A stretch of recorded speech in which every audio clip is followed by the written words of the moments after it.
예, 안녕하세요. 대전에서 온 남승한입니다.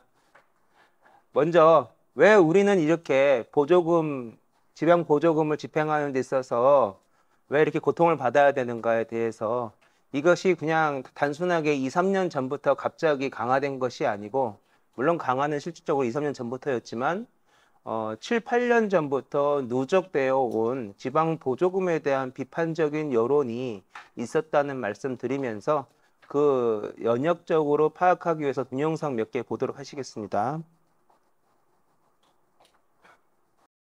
지자체에서 받은 보조금 일부를 빼돌려 챙긴 여성농업인 연합회장이 경찰에 적발됐습니다. 경기지방경찰청은 행사비를 부풀리거나 허위 계산서를 꾸며 과다 청구된 보조금 일부를 빼돌리는 수법으로 150여 차례에 걸쳐 1억 7천만 원을 챙긴 혐의로 모 지역 여성농업인연합회 전 회장 59살 신모 씨에 대해 구속영장을 신청했습니다. 인천시 남동구 내 사회적 기업들이 정부와 지방자치단체 보조금을 부정수급한 정황이 포착돼 경찰이 수사에 나섰습니다. 인천 남동경찰서는 보조금 관리에 관한 법률 위반 등의 혐의로 남동구 내 사회적 기업 2곳을 압수수색했다고 밝혔습니다. 이들 기업은 2016년부터 최근까지 직원의 가족 등을 근로자로 허위 등록하거나 근로시간을 부풀려 보고한 뒤 억대 보조금을 부정수급한 혐의를 받고 있습니다.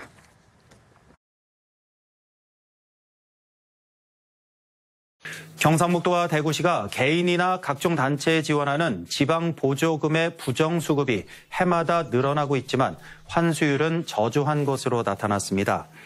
행정안전부 국감 자료에 따르면 2018년부터 4년 동안 지방보조금 부정수급으로 적발된 건수가 대구 693건에 10억 4천여만 원, 경북은 706건에 17억 3천여만 원입니다.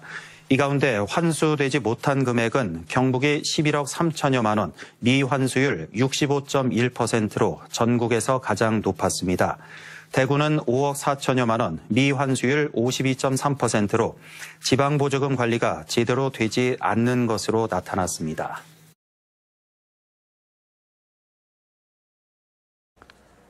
전라북도가 3년간 30억 원의 지방보조금을 부정수급한 것으로 나타났습니다.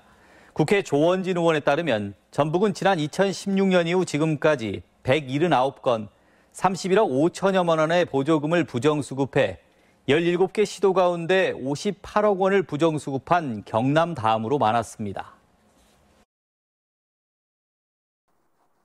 지금 보시는 것처럼 지방보조금에 대해서 비판적인 언론 보도가 7, 8년 전부터 계속되었고 보시면 아시겠지만 이것이 뭐 어느 특정 지역의 문제만은 아니고 전국적으로 계속적으로 지방보조금 집행에 대해서 좀 방만하다, 물러나다에 대한 지적이 계속되고 있었습니다. 그렇다 보니까 이제 그 행정안전부를 중심으로 해서 이제 지방보조금이 행정안전부가 주관 부서거든요.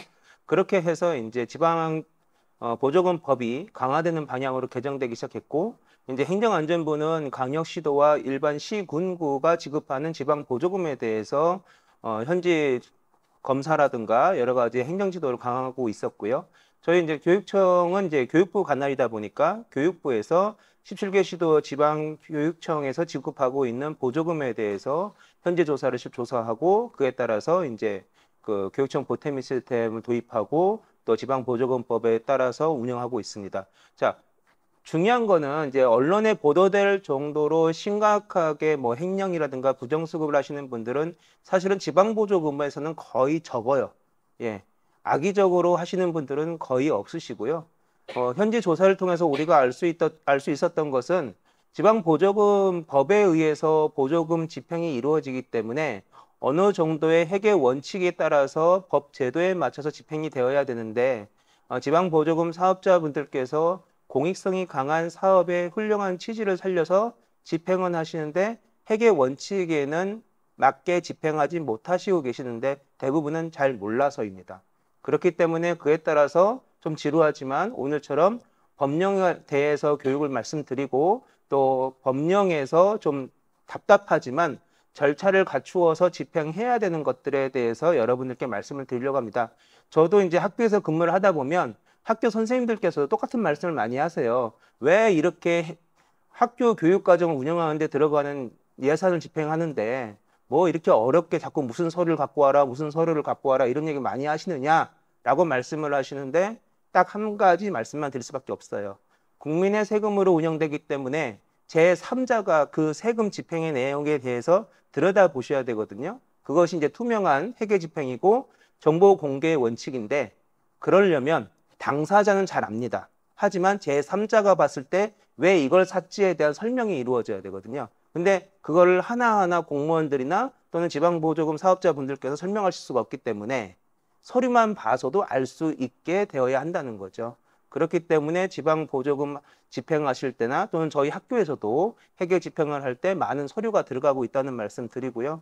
또 어제가 아니구나 이틀 전에 교육을 할 때에도 우리는 회계 시스템을 쓰고 있다. 우리는 사회복지법인이라 또는 우리는 평생교육시설이라 그 행정기관에서 정해놓은 회계 시스템을 쓰고 있는데 왜 교육청 보탬이라는 또 다른 시스템을 써야 합니까?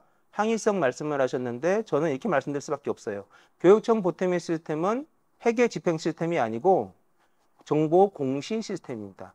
그래서 일반 시민들이 우리 지역의 지방보조금이 어떻게 쓰이고 있지라고 궁금하실 때마다 정보공개 청구를 별도로 하실 필요 없이 인터넷만 연결되는 상황이라면 그 정보공개 시스템에 들어가서 실시간으로 집행 내역을 확인할 수 있고 어느 단체가 활동하고 있는지 보실 수 있는 공개 시스템입니다. 그렇기 때문에 행정안전부 소관의 일반 지자체는 그냥 보탬이 시스템을 사용하시는 거고 저희 교육청에서 지급하고 있는 지방보조금은 교육청 보탬이 시스템에서 집행을 하고 있다. 그래서 들여다보게 하기 위한 것이다. 그래서 회계 시스템에서 회계는 입력하시는데 그거는 돈을 집행하기 위하신 것이고 똑같은 내용을 우리 교육청 보탬에 올려주시는 거는 보십시오 라고 시민들에게 말씀하시는 거예요. 그래서 그런 관점에서 이해해 주시면 감사하다는 말씀 드리고요.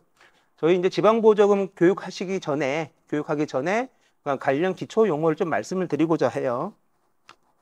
지방보조금 여러분들이 잘 아시는 거죠. 근데 지방보조금의 용어는 이렇게 되어 있습니다. 교육청이나 지방자치단체가 다른 지방자치단체, 법인, 단체 또는 개인 등이 수행하는 사무 또는 사업 등을 조성하거나 지원하는 목적의 공공재정이다라고 되어 있습니다. 우리 교육청이나 또는 시, 도, 시, 군, 구 모두 지방재정법상 국민의 세금으로 운영되는 지방재정은 타인에게 양도할 수 없습니다. 행정기관이 공익적인 목적을 가지고 공익 서비스를 제공하기 위해서 자신들이 직접 집행을 해야 합니다. 그럼에도 불구하고 예외적으로 개인이나 민간 단체 등이 공공 서비스 영역으로 제공할 수 있는 공익 사업을 운영을 한다면 그에 대해서는 재정을 지원할 수 있다라는 근거를 가지고 지방보조금법을 만들어서 지원을 해드리고 있습니다. 그래서 지방보조금에서 가장 중요한 것은 공익성입니다. 특히나 다른 지방자치단체에도 지방보조금을 지급할 수 있어요. 그런데 그런 건 이제 공공지방보조금이라고 부르고요.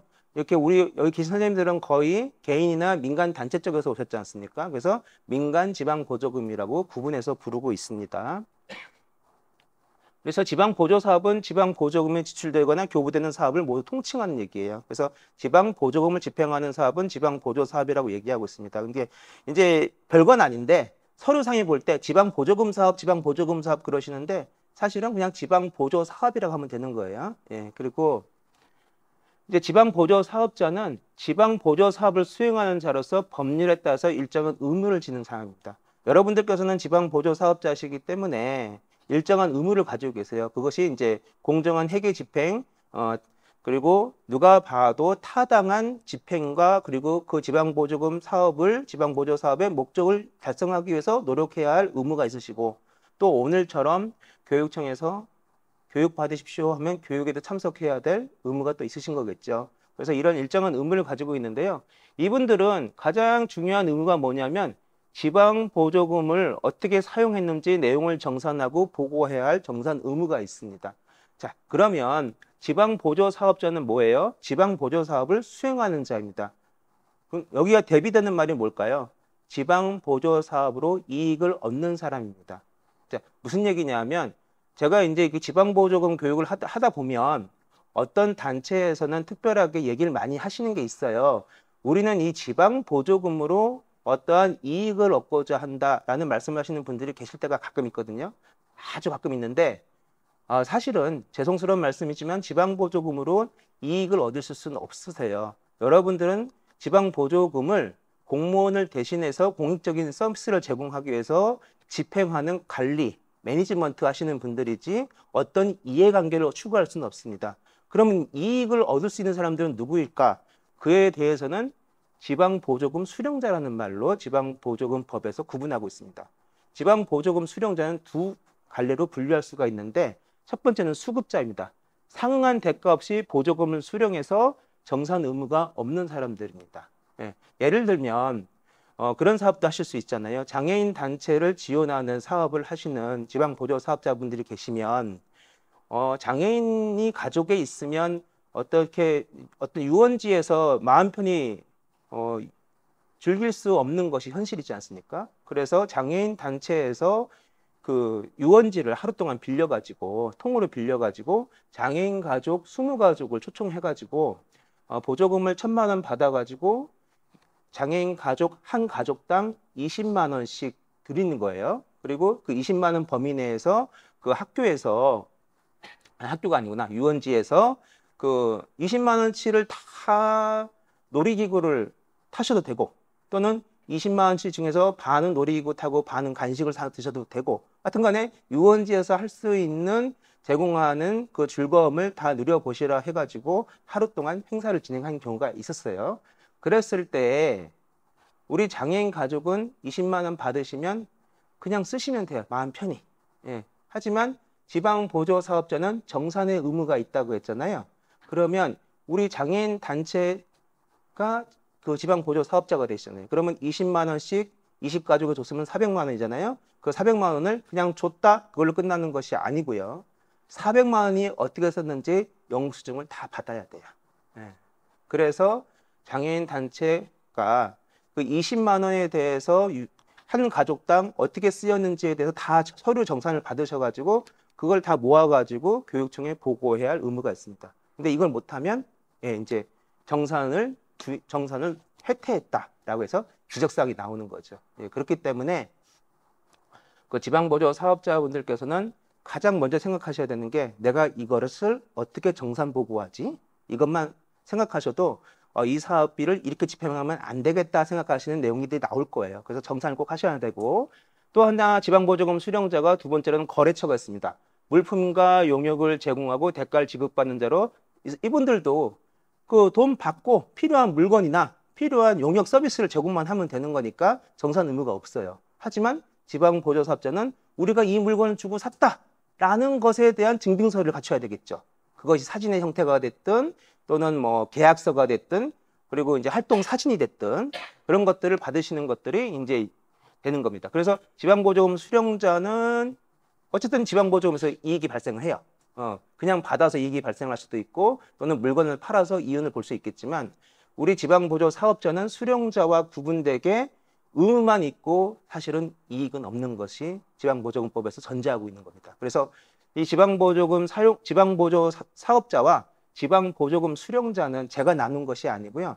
법에 이렇게 용어가 구분돼서 얘기하고 있습니다. 그래서 말씀을 드리는 거고요. 그 다음에 우리가 중요하게 생각해야 되는 것이 교부 조건입니다. 자, 여러분들 지방보조금 받으시면서 교부 조건 다 받으셨죠?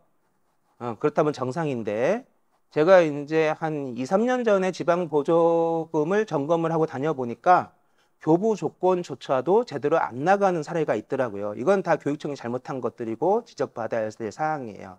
근데 여러분들도 지방보조금을 통보받았는데 교부 조건이 안 붙었다 하시면 먼저 교육청에다가 말씀하셔야 돼요. 교부 조건을 달라고. 교부 조건에는 두 가지가 붙습니다. 하나는 의무적인 필수적인 사항인데 이건 되게 사실은 겁주는 거예요.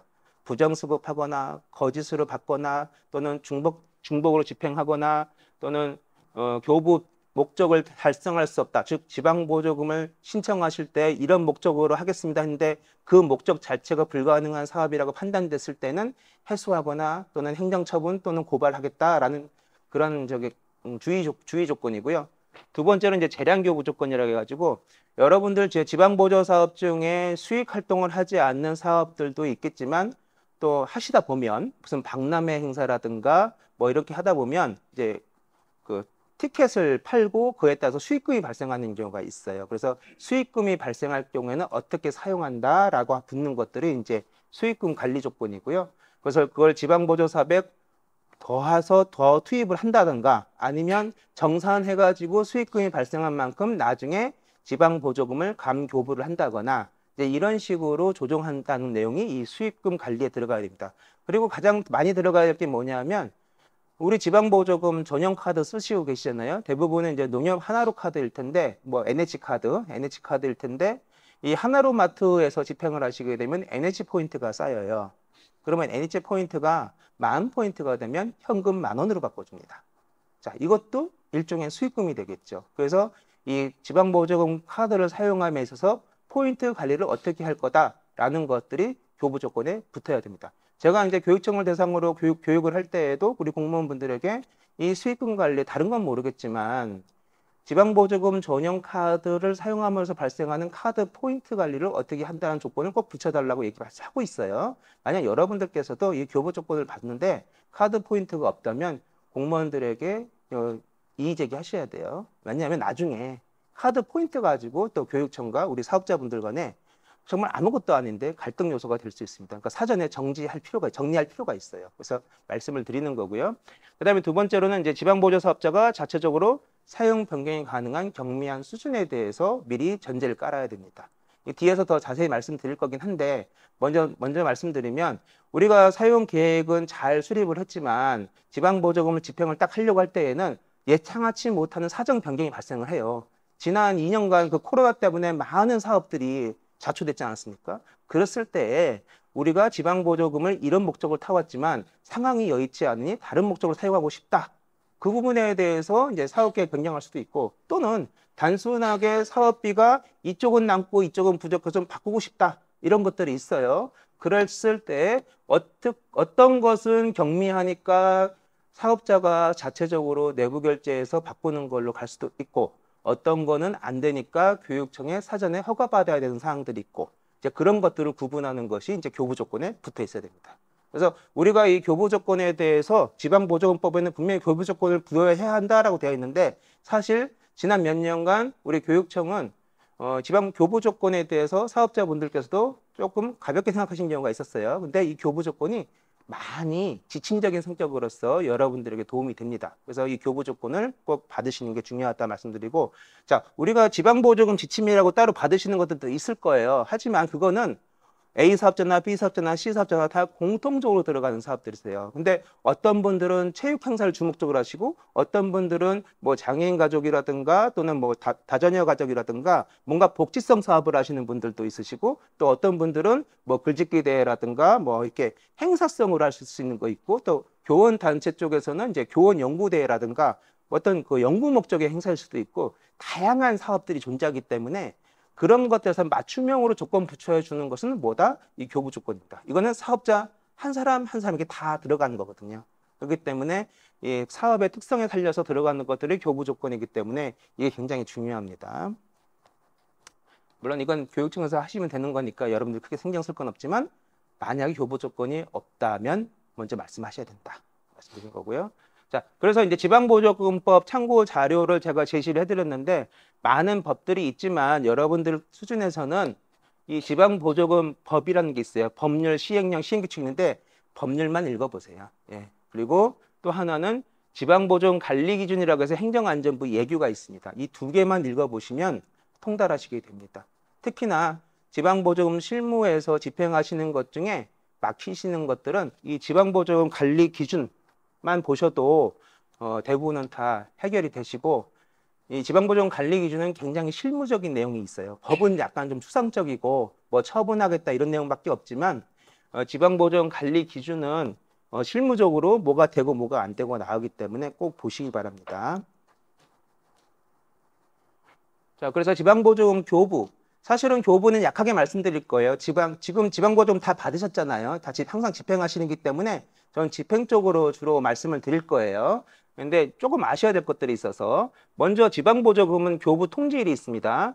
여러분들 사업 신청서 내실 때에는 뭐 3월 1일부터 12월 30일까지 집행하겠습니다. 또 짧게는 3월 1일부터 9월 30일까지 하겠습니다. 이렇게 지방보조금 사업 기간을 정해 놓으셨겠지만 사실상은 지방보조금 교부 통지일로부터 사업을 개시할 수 있으세요.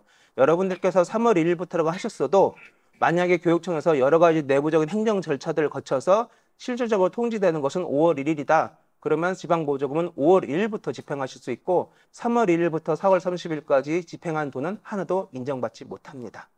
그것이 어디에 있냐면 지방보조금 그 관리 기준에 보시면 교부 통지일 이전의 소급은 집행 금지한다라고 되어 있습니다. 그렇기 때문에 이렇게 돼 있어서 지방보조금 관리기준 12조에 따라서 돼 있고 그러면 교육청은 어디에 있느냐? 교육청은 지방보조금법 제10조에서 교부 결정이 되면 즉시 통보하라 이렇게 강행 규정이 되어 있습니다. 이 의미가 지방보조금 교부 통지일 이전에는 아무리 사업비를 집행해도 인정받지 못하기 때문에 그렇습니다. 만약에 그럼에도 불구하고 이제 시급한 거 또는 타당한 거 예를 들어서 이제 교원 연구대회를 하는데 지방보조금을 3월 1일부터 집행을 해야 교원 연구대회가 원활하게 사용될 수 있다라고 한다면 근데 교부 결정 통지일은 3월 1일 때는 죽었다 깨도 안 나온다고 하신다면 그 교육청에 말씀하셔야 돼요. 그렇게 해서 우리가 지금 지방보조금 대상 사업인 그 교원 연구대회를 이때부터 쓸 건데 3월 1일부터 써야 되는데 그걸 좀 인정해 주시고 시급하니까 그리고 교원 연구대회니까 타당하지 않느냐 하면서 이거를 먼저 우리가 돈은 나중에 오더라도 3월 1일부터 교부 결정 통지일까지 쓴 돈에 대해서는 소급해서 인정을 해달라고 공문으로 신청하셔야 되고 교육청에서는 검토를 통해서 그것이 타당하다고 한다면 소급 사용 승인을 통보해주면 그때부터는 소급 사용이 가능합니다. 근데 중요한 건 뭐예요? 사전에. 사전에가 중요합니다. 사후에는 안 돼요. 소급해서 막 집행하시고 나서 아유 뭐 이거 나중에 걸린다. 전에 강의 들어보니까 걸린다고 하던데 그러면 이제 뭐 저기 그 3월 1일부터 4월 30일까지 막 쓰시고 나서 한 5월 29일쯤 돼가지고 저기 그 3월 1일부터 4월 30일까지 썼는데 소급 인정해 주십시오. 이렇게 사후에 제출하면 교육청 못 해줘요. 왜냐하면 법에 사전에 하라고 돼 있기 때문에 그렇습니다. 예측이 되잖아요. 그렇죠? 그렇기 때문에 그렇게 하셔야 되고 만약 여유가 있다 하시면 기다리십시오. 기다리셨다가 돈이 오면 아니면 교부 통지 통보 그러니까 돈이 실제로 입금되는 게 중요한 것이 아니고요. 교부 통보 공문만 오면 돼요. 아니면 교부 통보 공문이 아니면 교육청 보태미 시스템에 교부 통지라는 것이 있습니다. 그래서 그 시스템을 통해서 교부 통지만 와도 이제 사업비 집행이 가능하시니까 그날로부터 그래서 이거는 그렇게 하시면 된다는 거. 이것도 집행하고 연결되기 때문에 말씀드리는 거예요. 그 다음에 또 하나 이제 교부 조건 준수하셔야 된다는 거 다시 말씀드리고 특히나 이거 동일 또는 유사한 사업 계획으로 다른 기관으로부터 중복해서 국고보조금 또는 지방보조금을 받으면 안 됩니다. 그렇게 되면 전부 또는 일부를 취소하게 돼요. 취소 전부 또는 일부 취소가 많은데 뭐 이건 다 아시는 만한 내용이에요. 거짓, 부정한 수급 다 알잖아요. 근데 중복 수급은 굉장히 하차하면 중복 수급될 수 있어요. 그러니까 중복 수급되지 않도록 지방보조금 사업비를 신청하실 때는 한 기관에 하나당 하나만 신청해 주시기 바랍니다. 그래서 똑같은 내용을 가지고 이쪽에서 받고 저쪽에서 받으면 안 돼요.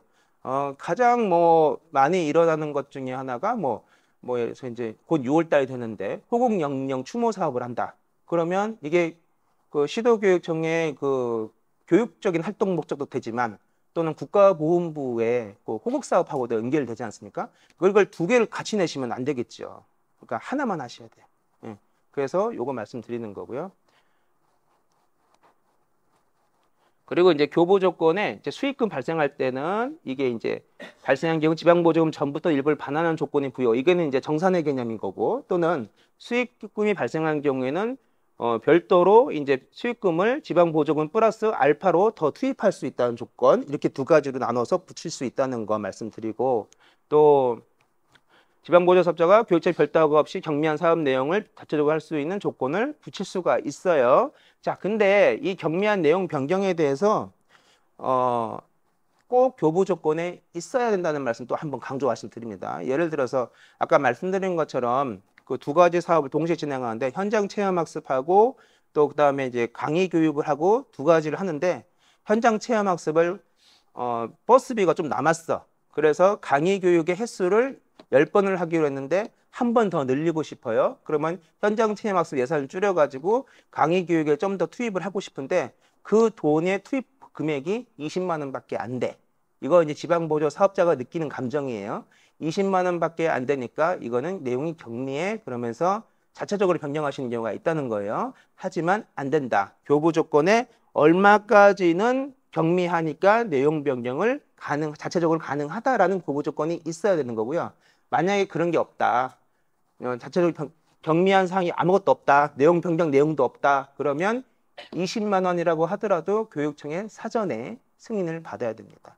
많은 지적 사례가 뭐냐면 20만 원이잖아. 먼저 집행해. 사업 집행하는 급해. 빨리 해. 빨리 하고 12월 31일쯤 돼서 12월 25일쯤 돼가지고 12월 25일쯤 돼가지고 이제 정산해야 되는데 이거 내가 내용 변경을 바꿨네. 내용 변경을 했네 자체적으로. 그러면 내용 변경 교부 조건이 없으니 교육청에 사후에 교부 변경을 한 것에 사업 내용 변경한 거에 대해서 승인을 받자 하시는 경우가 있다는 거예요. 사후는 안 돼요.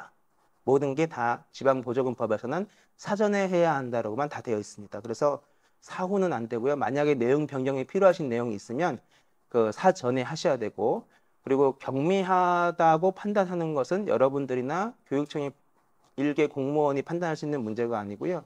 그 교육감이 결정을 사전에 해주셔야 돼요. 그렇기 때문에 그것들은 다 교부 조건에 있어야 한다. 그래서 교부 조건이 없다면 교육청의 승인을 받아야 된다. 이것이 굉장히 중요한 겁니다. 그래서 가급적이면 내용 변경이 수시로 일어날 수 있는 사업이 있으시다면 사전에 그 교육청하고 지방보조금 협의하실 때 교부 조건에 자체적으로 내용 변경을 할 수 있는 범위를 꼭 명시해 달라고 얘기를 미리 해 놓으셔야 돼요. 그래야 갈등이 좀 없겠죠.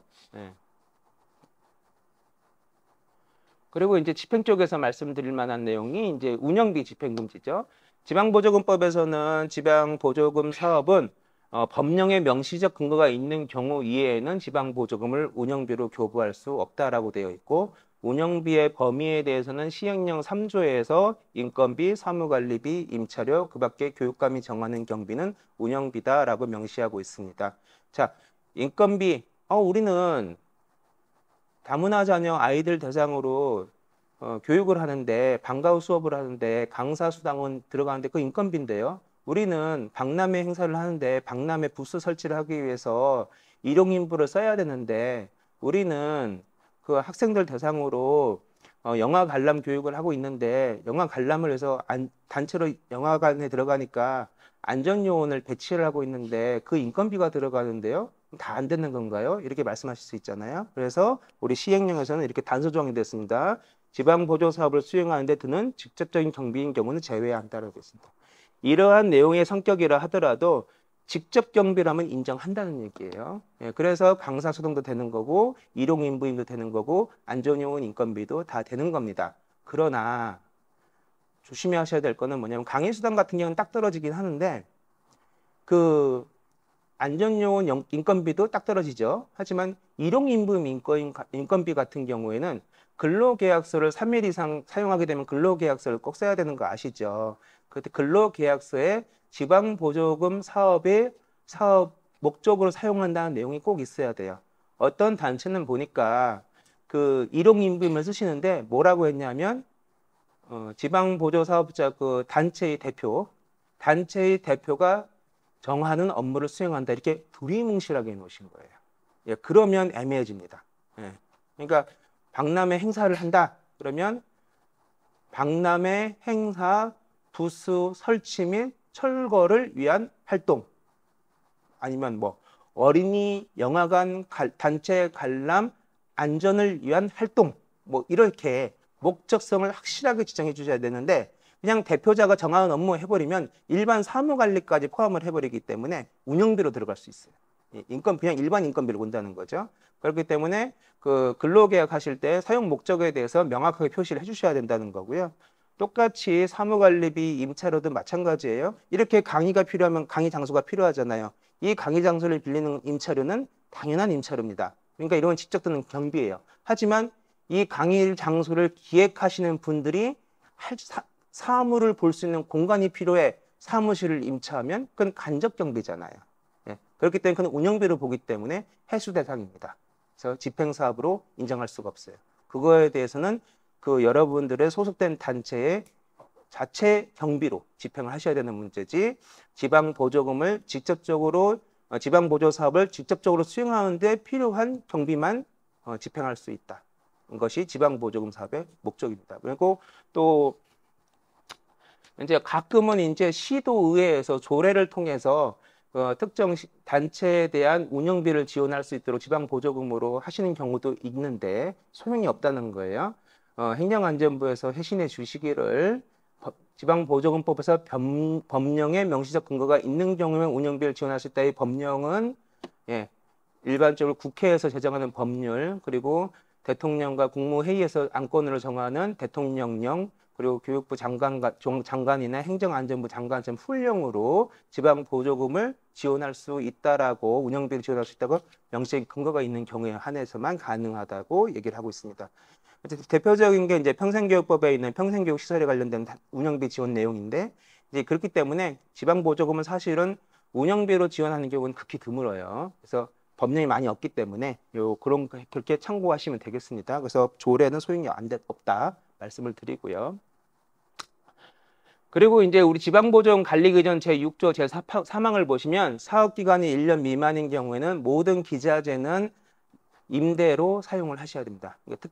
쉽게 말씀드려서 렌탈을 하라는 얘기예요. 그래서 컴퓨터가 필요하시면 그것도 렌탈, 그리고 뭐 강의 장소는 당연히 렌탈하는 거고, 또 뭐 악기 교육을 한다 할 때에도 악기도 렌탈로 가셔야 됩니다. 그래서 보통 지방보조금 사업은 다 1년 미만이에요. 그렇기 때문에 자산 취득을 할 수는 없습니다. 그리고 이제 뭐 그 금액이 얼마까지입니까? 막 이렇게 얘기하시는데, 이거는 관할 시도교육청마다 조금씩 달라요. 그러니까 이제 얼마까지가 자산이고 얼마까지가 자산이 아니냐라고 하는데, 뭐 통상 이제 5만 원 정도를 얘기를 하는데, 이것도 시도교육청마다는 다르니까 시도교육청 협의하시고, 5만 원 미만이라고 하더라도 자산으로 볼 수 있는 것들도 있어요. 그 사용 목적에 따라서. 그렇기 때문에 단순하게 금액으로 자를 수는 없고요.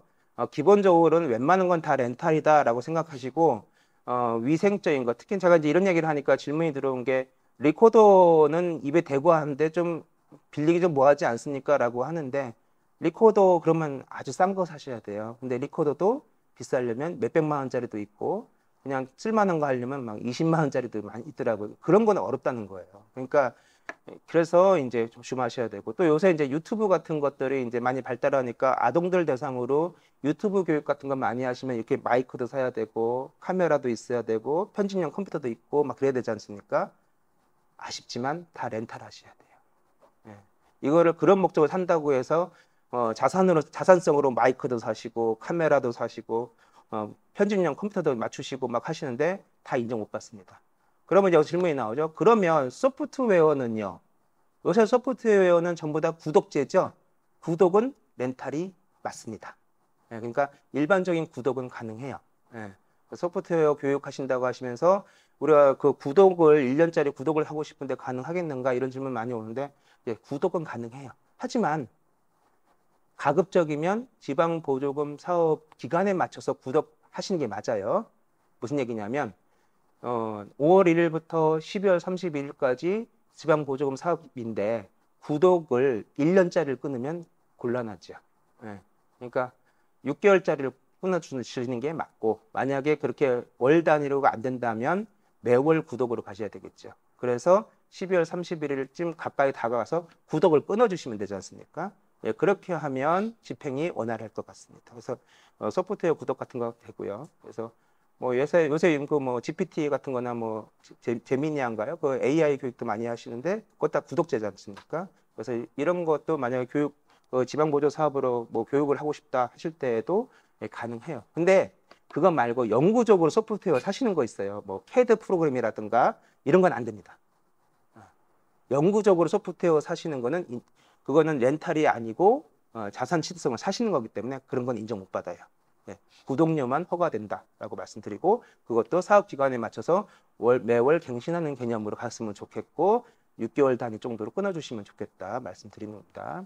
그리고 그럼에도 불구하고 자산 취득성으로 필요한 기자재가 꼭 있는 것들이 있어요. 그럴 때에는 시도교육청에서 교부 조건에 있어야 되겠죠. 교부 조건에서 운영비 집행은 안 되고 자산 취득은 할 수 없으나 예외적으로 어떤 품목은 자산 취득을 허가합니다라고 붙을 수가 있어요. 이것도 어디에 붙어야 한다고요? 그러니까 교부 조건에 있어야 돼요. 교부 조건에 자산 취득이 허가되면, 그러니까 교부 조건에요. 자산 취득에서 아무런 언급이 없으면 아무것도 안 되는 거예요. 하지만 예외적으로 자산 취득을 허가한다, 컴퓨터 구입을 허가한다, 전자칠판을 허가한다, 이런 식으로 붙으면 교부 조건에 있으면 자산 취득하실 수가 있어요. 대신 그 교육청도 세금으로 그 물품을 산 거기 때문에 내용연수 기간만큼 그 지방보조사업자 단체에 해당 물품이 존재하고 있는지를 1년에 한 번씩은 확인을 하실 수밖에 없고 나와야 됩니다. 그래서 지방보조사업을 매년 1년 단위로 갱신을 하기 때문에 3년 후에 그 사업을 안 한다고 멈췄는데요. 그럼에도 불구하고 그 물품에 대해서 지도감독을 받아야 되나요? 하신다면 받아야 됩니다. 예를 들어 컴퓨터가 내용연수가 5년이에요.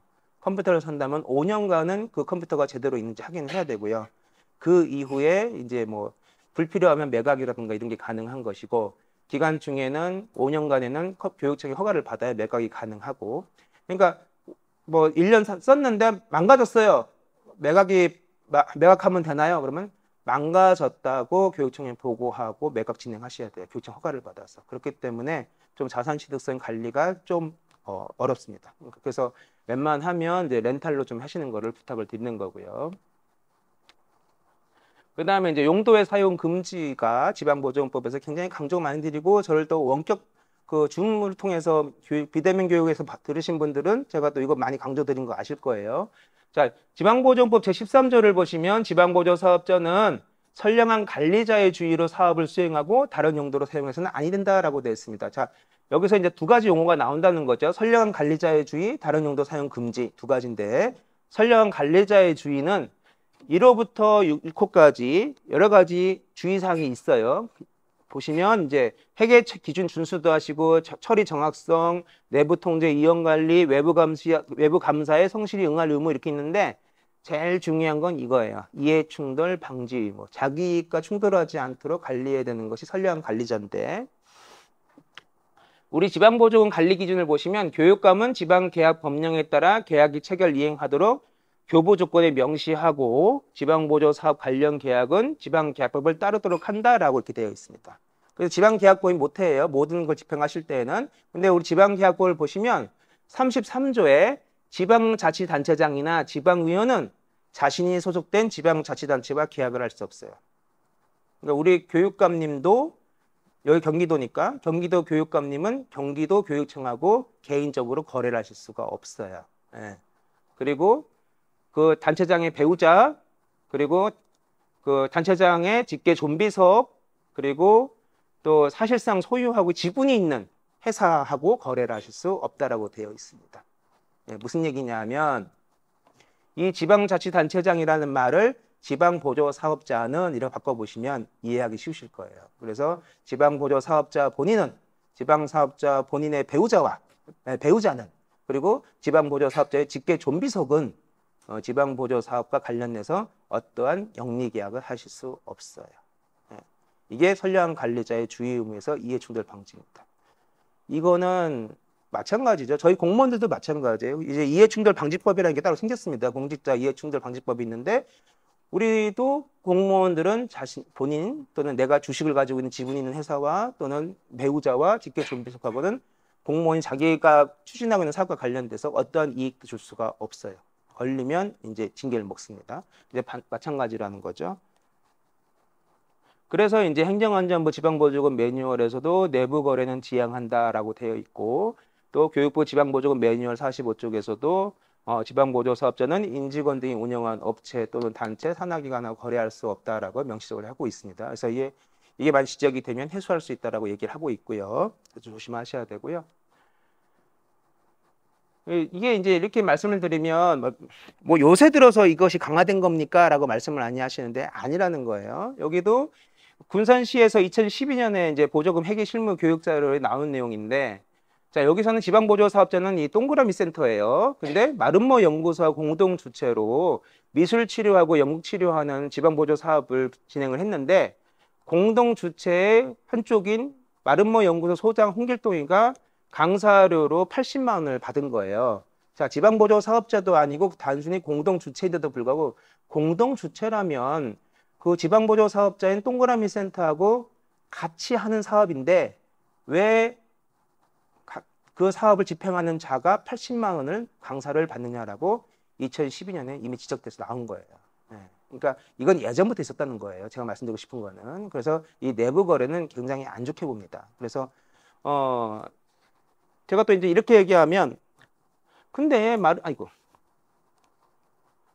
마름모 연구소가 특화돼 있는데 이 소장님이 하시는 게 할 수밖에 없잖아요. 이렇게 얘기할 수밖에 없잖아요. 근데 하지 말라는 게 아니에요. 강사료만 안 받으면 돼요. 그냥 교육은 하실 수 있어요. 여러분들도 강사 수당 지급하실 때 많이 질문하시는 게 그거예요. 이 사람밖에는 강의를 할 수밖에 없는 사람이 없는데 이 사람 꼭 써야 되는데 강사를 주면 안 돼요? 우리 대표자님의 배우자분은 우리 대표자님의 직계 비속은 무형문화재고 뭐고 간에 이렇게 특허가 있고 뭐 해서 강사 활동을 꼭 해야 되는데 꼭 이 사람한테 강사를 주면 안 돼요? 라고 말씀하시는데 강사료는 주지 마시고 강사 활동을 하실 수 있어요. 그렇게만 하시면 됩니다. 수원시는 공익사업을 수행하는 민간단체나 법인의 지방보조금을 지원하고 있습니다. 주로 공익적인 내용의 강연이나 행사를 진행할 때 보조금이 지급되는데요. 일부 단체들이 본래 목적과 다르게 내부 구성원들의 인건비로 쓴 사실이 밝혀져 논란이 일고 있습니다. 이재호 기자가 취재했습니다. 수원의 민주화운동을 기념하고 정신을 계승하기 위해 설립된 한 민간단체. 관련 행사와 아카데미 등 공익사업을 진행하고 있어 수원시로부터 지방 보조금을 받고 있습니다. 그런데 최근 이 단체는 보조금을 부당하게 사용해왔다는 의혹을 받고 있습니다. 행사나 아카데미를 운영하라고 지급된 보조금을 내부 구성원들의 인건비로 쓴 사실이 밝혀진 겁니다. 민간행사 사업보조로 해서 지원금이 나가는데 보조금이 그중에서 이제 사회자나 뭐 이렇게 보조 진행을 하시는 분들이 그 지급받는 금액이 그 단체 회원들한테 나가신 게 확인이 됐어요. 수원시의 지방 보조금 규정에 따르면 강사료나 단순 인건비는 내부 구성원에게 지급이 금지되어 있습니다. 구성원들끼리 보조금을 나눠 쓰는 일을 방지하기 위해서입니다. 하지만 해당 단체는 내부 구성원들에게 여러 차례 인건비를 지급했습니다. 시민 아카데미를 진행한다며 구성원들 계좌에 강사료를 지급했고 기념행사를 할 때는 보조 진행을 했다는 명목으로 인건비를 나눠줬습니다. 수원시가 지난 2년간 해당 단체에 지급한 보조금은 2천만 원에 달합니다. 행사를 목적으로 받아가는 금액이고요. 내부 인원들이 인건비 명목으로는 절대 받아갈 수 없는 부분이거든요. 시민의 혈세로 쓰인 만큼 이런 보조금들이 철저히 사용되어졌으면 하는 바람이 있고요. 앞으로도 철저한 감사로 이런 일이 없도록 제가 노력하도록 하겠습니다. 현재 수원시는 16개 법인과 단체에 지방 보조금을 지급하고 있습니다. 지방 보조금이 특정 단체에 돈잔치를 하는 데 쓰이지 않도록 철저한 관리 감독이 필요해 보입니다. BTV 뉴스 이재호입니다. 안녕하십니까. HCN 뉴스와이드 시작합니다. 김천시 축구협회가 축구대회 개최를 위해 지난해 김천시로부터 3천만 원이 넘는 보조금을 받았습니다. 그런데 당시 협회가 시에 제출한 사업계획서와 정산서를 살펴보니 의문스러운 점이 한둘이 아니었습니다. 최연철 기자가 단독 보도합니다. 지난해 김천시 축구협회가 전국 동호인 축구대회 개최를 위해 김천시로부터 받은 보조금은 3,200만 원. 대회 종료 뒤 연맹이 제출한 정산서를 살펴봤습니다. 그런데 이상한 점이 한둘이 아닙니다. 대회 보조금 일부가 협회 임원들의 단체복 구입에 사용된 겁니다. 협회 임원 23명의 롱패딩 구입에 460만 원을 보조금으로 썼습니다. 이 패딩은 당시 축구협회 이사로 등록돼 있던 A씨의 업체에서 구매한 것으로 확인됐습니다. 타 업체와의 비교 견적은 없었습니다. 협회 업무를 도와줬던 B씨의 업체에서도 같은 방법으로 상패를 구입했습니다. 수상팀에게 제공되는 상패를 이 업체에서 제작했는데 우승 트로피 한 개의 가격은 무려 100만 원입니다. 트로피 4개 구입에 사용된 보조금은 모두 270만 원. 지역에서 상패 제작을 위해 통상적으로 사용되는 가격에 비해 지나치다는 의견도 나옵니다.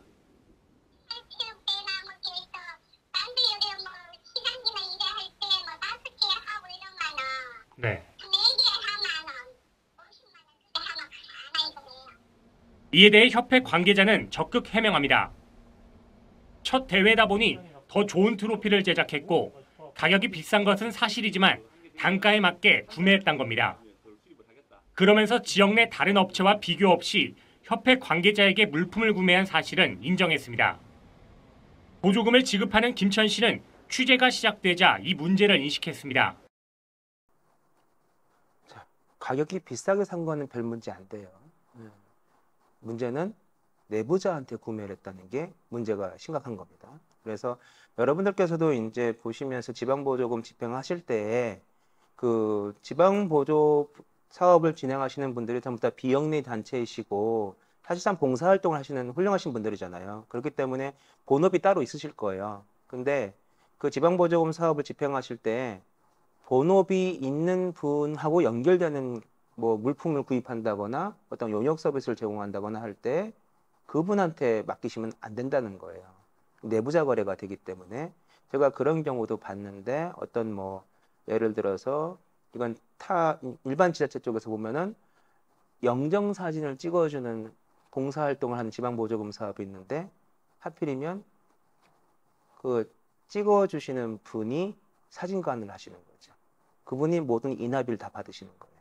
이것도 내부 거래에 등록하는 거죠. 그래서 이 지방보조 사업자 단체가 또는 그분들의 구성원, 특히나 임직원이 제일 중요해요. 일반 회원들은 좀 나은데 지방보조 사업자 단체의 경영이나 의사결정에 참여하시는 임원분들, 그리고 이 지방보조금 사업을 실무적으로 모든 걸 진행하시는 실무자분들, 이런 직원분들이 자신들이 본업과 관련된 쪽으로 또는 그분들의 배우자, 그분들의 직계 좀비속이 운영하시는 업체하고 거래하지 않으셔야 됩니다. 쉽게 말씀드리면 모르는 사람하고 거래하면 돼요. 네. 아는 사람하고 거래할 때가 문제가 되는 겁니다. 그래서 내부 거래 유형은 총 3가지 유형으로 구분하고 있다고 말씀을 드렸었죠. 첫 번째는요, 단체 또는 법인이 산하업체 또는 본점과 거래하는 경우입니다. 자, 먼저 첫 번째 산하기관, 이건 법인이 지방보조 사업자신데요. 이 법인 지방보조 사업자는 교육사업을 하시는 법인이에요. 크게 교육사업을 하시는 법인이신데 이 법인이 지방보조 사업으로 다문화 자녀 아이들 대상으로 교육을 하겠다, 방과후 교육을 하겠다라고 해가지고 사업비 2천만 원을 받았습니다. 그리고 이 법인이 교육사업이 하시니까 산하 기관 중에 학원 건물이 있어요. 근데 이제 다문화 자녀 아이를 대상으로 이제 방과후 수업을 하려니까 강의 장소가 필요하잖아요. 그러니까 그 법인이 운영하는 학원 강의실을 빌려가지고 이제 그 다문화 자녀 대상으로 교육을 한 거예요. 근데 그 학원 강의실을 빌렸다 하셔가지고 월 80만 원의 강의실 임차료를 10개월간 지급을 하신 거죠. 800만 원. 자, 근데 법인이 운영하는 학원에 그 강의실은 누구의 재산입니까? 법인의 재산이죠. 그렇기 때문에 지방보조사업자가 법인이시기 때문에 자신이 운영하는 시설물에 시설을 빌리는 것은 거래가 성립되질 않아요. 예, 그렇기 때문에 이건 내부 거래로 본다는 거고요. 그래서 이렇게 하시면 안 되고, 두 번째로는 이제 크게 이제 비영리 단체를 운영하시는 단체들 중에는 조직이 굉장히 크셔가지고 뭐 서울지점, 서울지부, 수원지부, 뭐 대전지부, 제주도지부 해가지고 전국적으로 지부가 있으신 곳들이 있습니다. 그런데 거기 단체들은 대부분 이제 법인으로 운영을 하시게 되면은 본점 사무소는 뭐 예를 들면 서울이라고 하면 본점 사무소는 서울이고 경기도 수원 지부가 또 있고 뭐 이렇게 제주 지부가 있고 대전 지부가 있고 이렇게 지점 사무소가 이제 등기에 되거든요. 그래서 경기도에서 만약에 이제 어떤 글짓기 행사를 한다.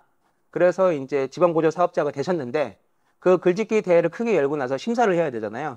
그래서 이제 본점 또는 본부의 임직원분들을 심사위원으로 위촉하는 경우, 이것도 하나의 법인 안에서 위촉하시는 거기 때문에 내부 거래로 해당이 됩니다. 그러니까 무슨 말씀이냐면 그런 행사를 만약에 한다면 가급적 본부보다는 다른 단체 있잖아요. 다른 또 이렇게 비슷한 사업을 하시는 다른 단체분들 있잖아요. 또는 뭐 대학교라든가 이렇게 교수님들 위촉하거나 이런 그 시민단체나 비영리단체 또는 어떤 단체에 하고 그 안에서 활동하시는 분들이 들어오지 않고 외부에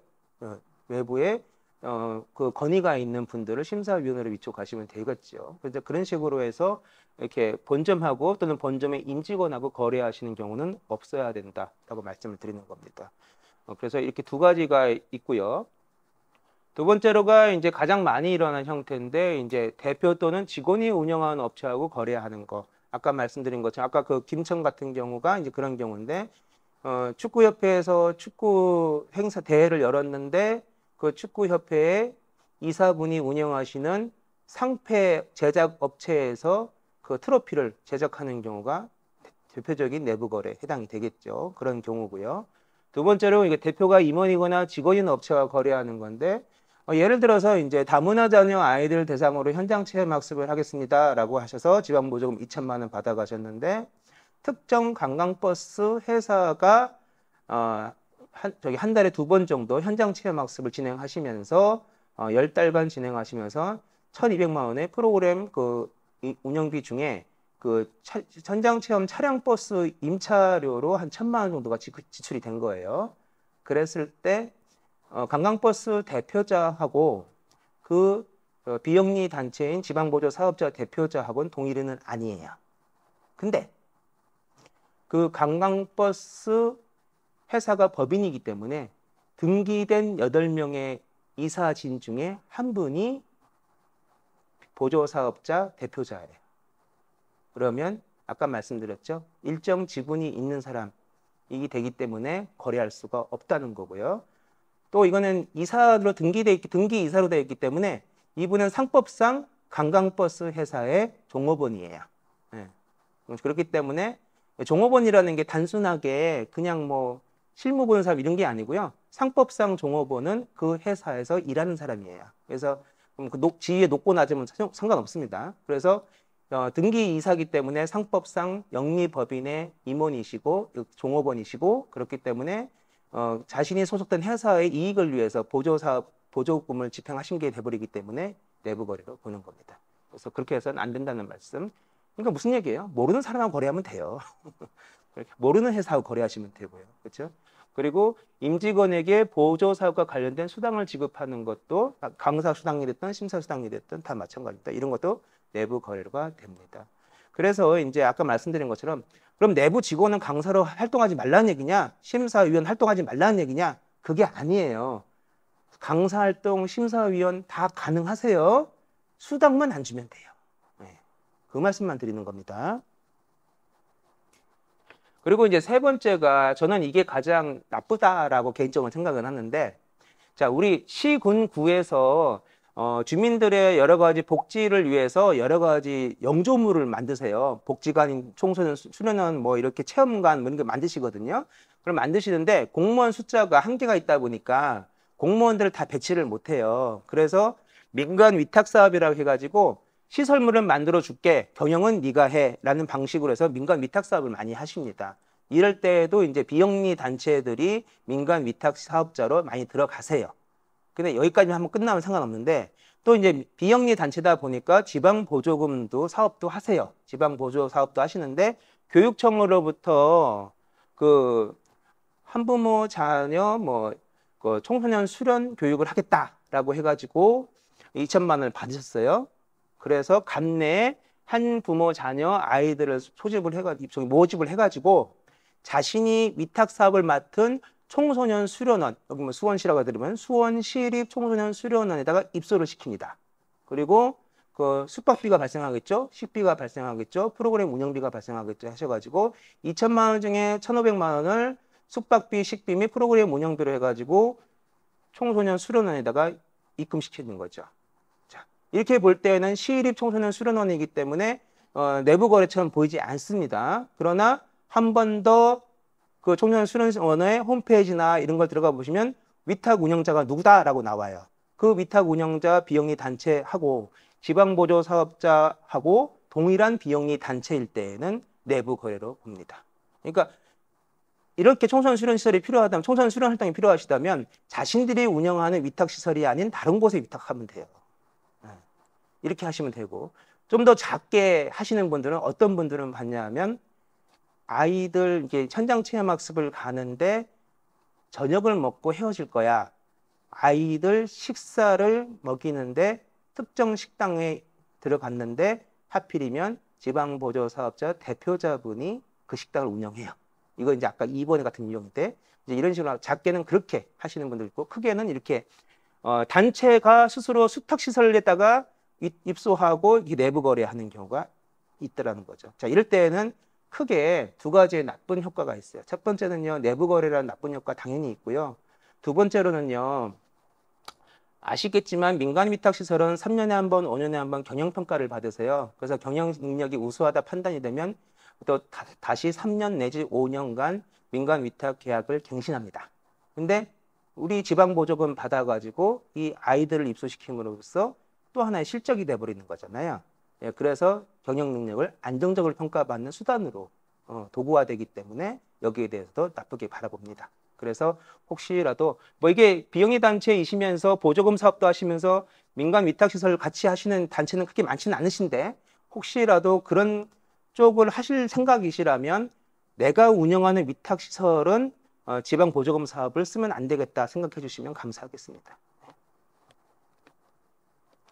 그래서 이제 그 법무법인 세종에서는 내부 거래 하는 것에 대해서 사기에 해당된다라고 법률적 판단이 나와 있는 상황이에요. 그래서 조심하셔야 되고요. 그리고 이제 용도 외에 사용한다는 게 뭐냐? 뭐 쉽게 말씀드리면 지방보조금을 교부 신청하실 때 하겠다는 목적이 있는데 그 목적하고 전혀 상관없는 것으로 집행하는 건 다 다른 용도로 사용한 거예요. 그럼에도 불구하고 실무적으로 다른 용도에 사용한 건 또 뭐가 있느냐 하면, 당초 사업 계획 및 교부 결정이 없는 용도의 사업비 집행, 아까 말씀드린 내용 그대로고, 두 번째로는 사업기간 종료 후에 집행 잔액이 발생했습니다. 아까워요. 아무 상관없이 마구 집행하는 거예요. 반납하지 않기 위해서. 사업비 반납액이 집행 잔액이 발생하면 그냥 반납해 주시면 돼요. 12월 31일까지 사업 기간인데 12월 24일 날 뭐 프로그램 수료도 하고 수료식도 하고 다 끝났어요. 그러면 한 3일 후에는 반납을 해야 되는데 집행 잔액 30만 원이 발생하니까 너무 아까워. 그래서 부랴부랴 어떻게 합니까? 온라인 쇼핑몰에 들어가셔가지고 30만 원에 해당하는 품목을 마구마구 잡습니다. 막 넣어요. 그게 종이가 될 수도 있고 연필이 될 수도 있고 볼펜이 될 수 있고, 이렇게 해서 마구 담아서 그냥 집행하시는 거예요. 이렇게 무리한 지출을 하시면 안 된다는 거예요. 사업은 종료됐는데. 또는 나쁜 케이스는 어떤 케이스죠? 카드깡. 가까운 문방구 좀 찾아가셔가지고 제가 30만 원 미리 긁어 놓을 테니까 내년에 필요한 물건 좀 가져갈게요 하면서 명함 뒤편에다가 이게 각서 비슷하게 쓰시는 경우 있잖아요. 안 된다는 겁니다. 그래서 집행 잔액이 있으면 반납해 주시면 되고, 세 번째로는 사업 계획이 변경됐는데 사전에 사업 내용 변경 승인 받지 않고 그냥 막 변경해서 마구잡이로 쓰시는 거, 이것도 다른 용도로 봅니다. 그래서 특히나 집행 잔액을 무리하게 썼다라고 판단이 되면 다 썼는데 왜 해소한다고 합니까? 라고 하시면 안 돼요. 다른 용도로 본다는 거고요. 또 사업 내용 변경 없이 변경해서 막 쓰면, 승인 없이 마구 쓰면 그것도 미인정 금액으로 분류가 돼서 회수가 됩니다. 내용. 이른바 눈먼 돈이라 불리는 지자체 보조금에 대한 느슨한 관리 감독이 또다시 도마 위에 올랐습니다. 김천시가 전국 단위 테니스 대회에 매번 3천만 원의 보조금을 지원해 왔는데 이 돈의 일부가 대회 운영과는 전혀 관계없는 엉뚱한 용도로 사용돼 논란이 일고 있습니다. 최현철 기자가 단독 보도합니다. 지난 2019년부터 2년 동안 한국중고테니스연맹이 김천시에 제출한 5개 대회 보조금 정산서입니다. 대회 종료 뒤 연맹이 제출한 정산서 내용을 확인해 본 결과 지출 근거가 불투명하거나 증빙 서류가 빠진 결의서가 수두룩합니다. 정산서 내용을 좀 더 자세히 살펴보면 대회 운영 보조금으로 160만 원어치 노트북을 구매한 영수증이 첨부돼 있고, 심지어 차량 엔진오일과 브레이크 패드 교환, 주류 구매 등 이해할 수 없는 영수증도 첨부돼 있습니다. 연맹이 김천시 보조금을 활동 지원 사업 목적 외에 부정으로 사용한 겁니다. 이는 모두 보조금법 위반. 해당 연맹이 지난 2년 동안 김천시에 지원받은 보조금은 모두 1억 5천만 원. 취재 결과 증빙 서류 부족 등 부정으로 집행된 보조금은 수천만 원에 달하는 것으로 확인됐습니다. 김천시는 취재가 시작되고 나서야 실태 파악에 나섰습니다. 항상 그 보도자료는 항상 뉴스 보면 그래요. 취재가 시작되자 이렇게 되는데 취재가 시작되기 전에 이제 예방을 해야 되는데 그거 이제 우린 공무원들이 좀 잘해야 될 부분인 것 같아요. 근데 이제 우리 이제 지방보조 사업자분들께서도 이제 내용 앞에서 제가 말씀드린 거 다 나온 거예요. 그 렌탈 하셔야 되는데 샀다는 거. 그리고 테니스 대회를 여는데 아무 상관없는 버스 차량 수리비 같은 것들이 집행이 돼버리니까 이건 운영비가 되는 거죠. 그래서 운영비 집행 금지인데 운영비를 썼다라든가 이런 것들 때문에 지적되는 사항입니다. 그래서 이런 일이 발생하지 않도록 해야 되는데 제가 이제 비대면 교육 때도 강조 말씀드렸지만 지방보조금법은 다른 용도로 사용한 것에 대해서 굉장히 편집강적으로 싫어하는 것이 법에 드러납니다. 보시면 교육감은 다른 각호에 해당하는 경우에는 교부고증 전부 또는 일부를 취소할 수 있다고 되어 있는데 다른 용도로 사용한 경우라고 되어 있어요. 그래서 다른 용도로 사용한 경우로 판단되면 전부 또는 일부를 취소할 수 있는데 자 취소의 내용이 뭐예요? 이 사업 그만해라가 아니에요. 이 사업 없던 걸로 해라 하는 겁니다. 그리고 어떤 걸로 하면 어떻게 되죠? 돈 다 내놔야 합니다. 2천만 원 줬으면 2천만 원 다 원상복구. 근데 2천만 원만 원상복구 하는 것이 아니고요. 또 뭐가 있어요? 이자의 반환도 명해야 돼요. 2천만 원 쓰다가 1,500만 원 남았는데 그에 대한 이자인가요? 아니요. 2천만 원이 온전하게 지금까지 있었다면 월별로 발생할 수 있는 이자를 계산해서 반환하라는 거예요. 그래서 보지도 못한 이자까지 반환을 하게 되는 거고요. 그걸로 끝나는 게 아닙니다. 교육감은 다음 어느 하나의 경우에는 5배 이내의 제재 부과금을 부과 징수해야 된다 해서 지방보조금 반환 명한구예요. 1항에 따라 지방보조금 반환 명한 경우가 뭐냐 하면 다른 용도로 사용한 경우입니다. 그럼 500% 이내면 얼마입니까? 5배 이내면 얼마입니까? 라고 하시는데 이게 이제 우리 시행령에 있는데 지방보조금을 다른 용도로 사용한 경우는 300%입니다. 그래서 만약에 2천만 원 받으셨는데 200만 원을 다른 용도로 사용한 것이 발각이 됐어요. 그러면 당연히 200만 원은 회수가 돼야 되는 거고요. 200만 원에 300%니까 600만 원. 그럼 도합 800만 원을 반환을 해야 되는 겁니다. 근데 아까 전부 또는 일부를 취소할 수 있다고 했잖아요. 잘못하면 전부 해소해 그러면 2천만 원 해소 당하면서 600만 원이 같이 해소가 되는 거예요. 2,600만 원 해소가 되고요. 또 거기다가 이자까지 계산해 하면 어떻게 됩니까? 만약에 이자가 2천만 원에 발생한 이자가 한 5만 원 발생했다 그러면 2,605만 원까지 반환할 수도 있는 거죠. 이제 이게 반환이 들어가는 거예요. 여기까지 끝나면 상관없는데 너무 재질이 나쁘다 그러면 5년 이하의 징역, 5천만 원 이하의 벌금입니다. 이렇게 들어가요. 그래서 이제 이거에 대해서 뭐 이제 혹시라도 이런 일이 발생했을 때 공무원한테 봐주세요라는 말을 하시면 안 돼요. 봐주세요 하는 그 순간 뭐가 또 개입합니까? 청탁금지법 위반입니다.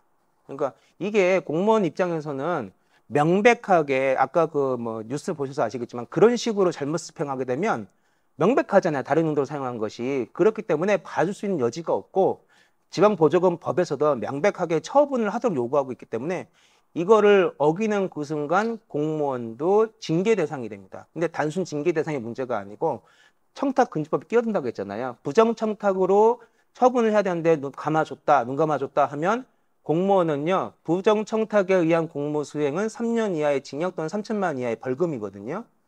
저희 공무원들은 당연히 징역형이 처해지면 면직 대상이고요. 벌금도 300만 원 이상 나오면 면직 대상입니다. 그렇기 때문에 공무원들이 봐줄 수가 없는 부분이 발생해요. 또 여러분들께서도 좀 봐주세요라고 하시는 그 순간 부정청탁을 한 거기 때문에 2천만 원 이하의 과태료가 부과가 됩니다. 그러니까 여러 가지로 엮이는 거예요. 그러니까 지방보조금법 하나만 어기는 것이 아니고 부탁하는 그 순간 청탁금지법까지 어겨서 2개 법령을 어긴 것이 되기 때문에 가중처벌될 수 있어서 이제 조심하셔야 된다는 겁니다. 그래서 처음부터 아까 말씀드린 것처럼 용도 외로 집행하지 않도록 잘해 주셔야 돼요. 예, 신경 써 주셔야 되는 거고요. 그래서 이제 가장 이제 용도 외라는 것을 안 당하시려면 내용 변경을 해주시면 되는 거예요. 예, 이걸 안 하기 때문에 다른 용도로 사용했다라고 지적을 당하는 겁니다. 아까 말씀드린 것처럼 교부 조건의 경미한 내용 변경에 해당되는 내용은 이렇게 자체적으로 변경할 수 있습니다라고 하는 걸 제외하고 아예 교부 조건의 내용 변경에 대해서 아무런 내용도 없고 또는 그 경미한 조건을 오버하는 초과하는 중대한 변경에 해당이 된다면 교육청에 사전에 내용 변경 신청 공문을 내셔서 허가 받으시면 돼요. 사후는 안 된다고 제가 강조 말씀드리고 있어요. 사전에 허가 받아서 내용 변경해서 집행하시면 됩니다. 그리고 특히나 경미한 사용에는 이건 안 된다는 얘기예요. 보조 비목이나 보조 세목을 신설하는 경우 무슨 얘기예요? 당초에 사업 계획서에 없던 사업을 신설하는 경우는 전부 다 교육감 승인을 받아야 돼요. 예, 이건 경미할 수가 없어요. 그래서 신설하는 게 무조건이고요. 그리고 소액의 경비에 배분을 하는 경우라고 하더라도 교부 조건에 소액의 경비를 배분하는 경우는 자체적으로 변경한다는 내용이 없다면 교육감의 승인을 받아야 돼요. 이 조항을 들어가지고 경미한 거예요 라고 하는데 소액의 경비를 배분했을 것뿐이에요. 그러니까 우리는 내용 변경 필요 없지 않아 자체적으로 할 수 있는 거예요. 막 이렇게 얘기하시는데 이 법률을 자세히 보시면 교육감이 정한 사항만 자체적으로 변경할 수 있다는 거예요. 어떻게 정해요? 교부 조건으로 정하는 겁니다. 그래서 교부 조건에 이런 내용이 없으면 다 교육청의 승인을 받으셔야 된다는 거예요. 경미하다는 판단은 여러분들이 하실 수 없어요. 사전에 교육감이 정해놓은 겁니다. 그 정해놓은 게 뭐다? 교부 조건이다. 제가 교부 조건을 계속 강조 말씀드리는 이유가 이것 때문에 그렇습니다. 그래서 사업 변경 절차는 지방보조 사업자가 변경 승인 요청을 하시고 소관 부서가 여러분들 이제 각 지도 부서가 다 틀릴 텐데 각 부서에서 자체적으로 심의해서 심의 결과 통보하시면 그때부터 변경된 내용으로 사용할 수 있는 겁니다. 네. 그리고 또 이제 여러분들께서 이제 지방보조 사업을 잘 하실 수도 있지만 부득이하게 다른 사람에게 넘겨줄 수도 있잖아요. 그러니까 내가 이 사업 못하겠어. 네가 해라 하고 그냥 넘겨주시면 안 돼요. 이것 또한 교육감의 승인을 받아야 넘길 수 있어요. 그래서 이것도 교육감 승인 사항이다. 그래서 말씀드리는 거고. 여기 이제 옛날에 2020년 뉴스인데 승인 없이 다른 사업자에게 인계해서 2억 1,422만 원 보조금 전액을 환수 중인 것도 있다라는 거예요. 그래서 인계도 교육감 승인 사항이다 말씀드립니다.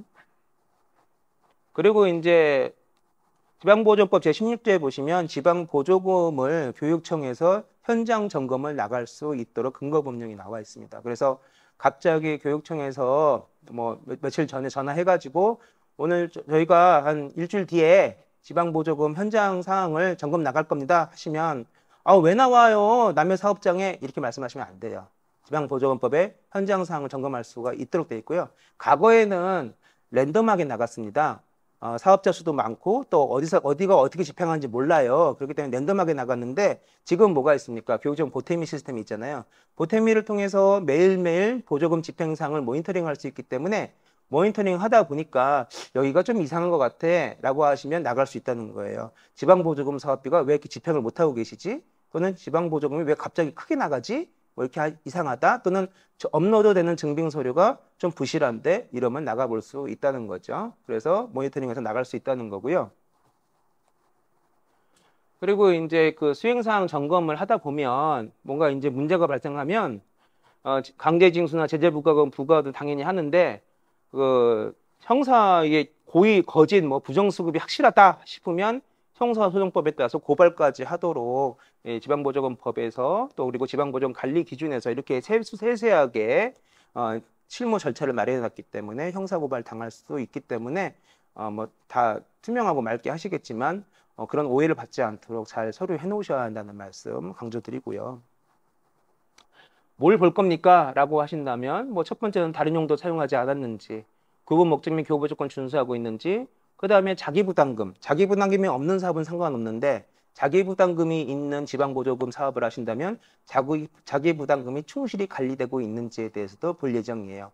어떤 단체는 보니까 자기부담금이 지방보조금 2천만 원, 자기부담금 100만 원이에요. 그럼 자기부담금이 들어온 것을 확인하고 지방보조금을 주니까 100만 원 입금을 해요.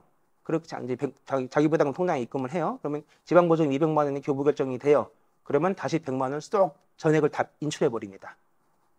그렇게 해서 지방보조금 2천만 원 쓰시는 경우가 있는데 안 된다는 거예요. 그래서 수시로 현장 상황 나가서 자기부담금 통장 보여주세요 해가지고 자기부담금 100만 원이 온전하게 보존되어 있고 또 근데 그렇다고 자기부담금 하나도 안 쓰고 있으면 안 되겠죠. 사용 목적에 따라서 조금씩 지출되고 있는 상황이 정당하게 지출되고 있는지 확인하는 것들이 이제 자기부담금 준수 여부입니다. 그래서 그렇게 보는 거고요. 또 업무 추진, 지방계약범위의 교육청 집행단가, 회계 원칙에 따라 집행하고 있는가, 그리고 업무 추진비가 허용이 된다면 편성 비율 및 집행 용도가 적정한가에 대해서도 보는 겁니다. 업무 추진비가 상황에 따라서는 허용이 안 되는 사업비도 있고요. 업무 추진비가 허용이 되는 부서가 있는데 그 비율 같은 거 있지 않습니까? 그런 비율도 보시는 거고 집행 내용도 보는 겁니다. 제가 뭐 비대면 교육 때도 우스갯소리를 말씀을 드리긴 하는데 아까도 뉴스에 나오잖아요. 주류를 구입했다라고 지적되는 경우도 있지 않습니까? 그러니까 쉽게 말씀드려서 업무 추진비로 술 사면 안 돼요. 왜 술 사면 안 돼요? 라고 하면 제가 뭐라 그랬죠? 저도 몰라요. 저희 공무원이 안 돼서 그래요. 예, 저희 공무원도 업무 추진비로 술 살 수가 없어요. 그냥 밥만 먹어야 돼요. 성인이 맥주 한 잔 못합니까? 못해요. 왜요? 그냥 저희가 안 돼요. 저희가 되는 그날 여러분들도 풀릴 수가 있습니다. 안 될 것 같아요. 근데 그래서 안 된다. 그리고 지방보존관리기준 제11조에 따라 집행하고 있는가에 대한 내용들을 보고 있습니다. 자, 그리고 아까 자기부담금은 제가 말씀드렸으니까 요거는 넘어가고요. 아, 이거 하나 있네요. 자, 여러분들 기부금으로 사업 지방보조금을 같이 함께 충당하시는 사업단체가 있는데 기부금은 지방보조금의 자기부담금에 해당하지 않습니다. 그래서 자기부담금 약속하실 때는 우리는 기부받아서 확보할 거예요. 이렇게 넣으시면 안 돼요. 자기부담금은 자기 재원이어야 됩니다. 사단법인이라면 회원들의 회비로 자기부담금이 충당되어야 되고 그리고 재단법인이라면 수익형 재산의 이익금을 가지고 자기부담금이 확보될 수 있어야 돼요. 기부금이라는 것은 엄격히 따지면 수익활동에 해당이 됩니다.